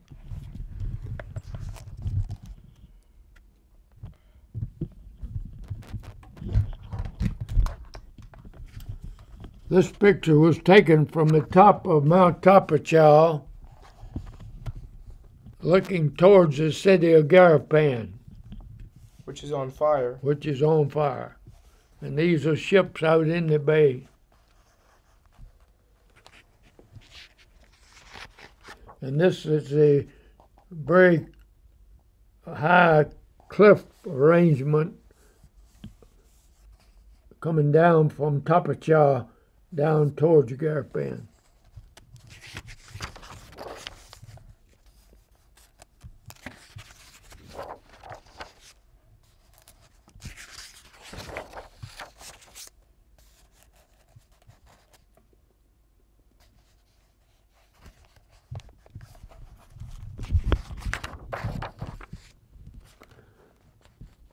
This is at Marpai Point,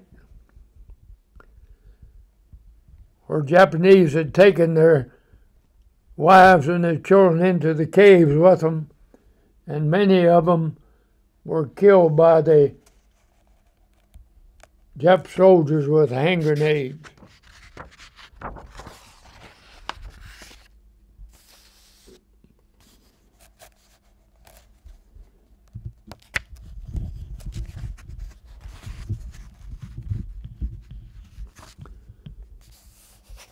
This is Howling Mad Smith, who's a commanding officer of the 2nd Marine Division. And tell me how he signed your citation. Just say he signed your citation. He's one that's signed the citation for my Silver Star Award. Who else is in this photo? Well, this one is Nimitz. Admiral Nimitz. He was ashore. Was he well liked by the Marines? He was well liked by everybody. Admiral Nimitz was a well thought of man. And this is Admiral Ernest King, but I don't know anything about him at all. What do you remember about this? Well, this is a Marine from some outfit sitting on a 16-inch shell that did not explode. So he was living dangerously.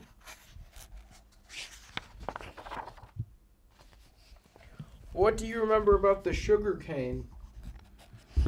Well, Saipan was a very productive sugarcane grower. And there's many things we trained in Hawaii as to how to go through the sugarcane fields as the cane was being harvested. So that helped us there also. Did you actually do fighting in sugar canes, though? Never did fighting in it. It was all totally destroyed by the time we got there. What do you remember about this? I don't remember any of that. What about this? Well, this was on Tinian after Banzai attacked on Tinian. Were you there for that? I don't recall it. Here, hang on. Sir, look at me.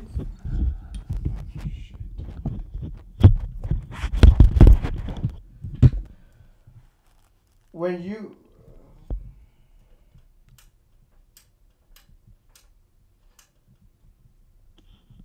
were making the invasion of Saipan, do you remember that one tower? That very tall tower?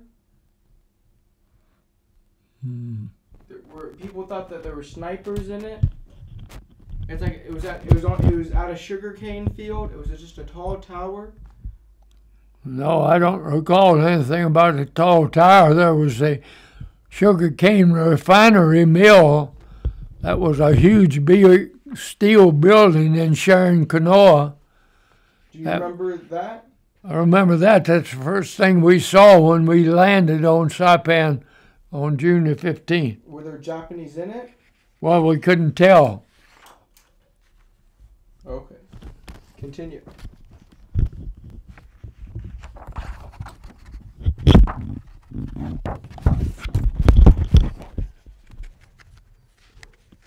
Actually, I think that Tinian was more agriculture than Saipan because it was more flat country. And this is a picture of the layout of Tinian. You tell me if you remember anything you see.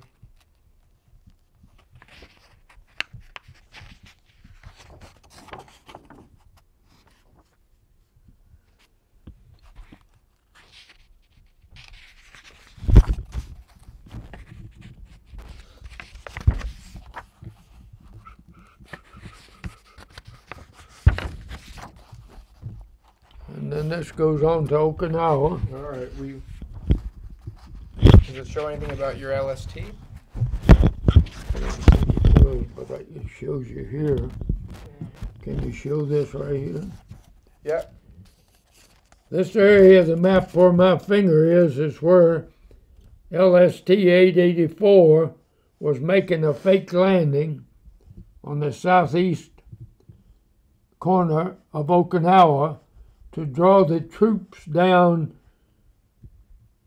to Naha to protect Naha, the capital. And that's when the kamikaze hit our LST 884 and we had to abandon ship. Great.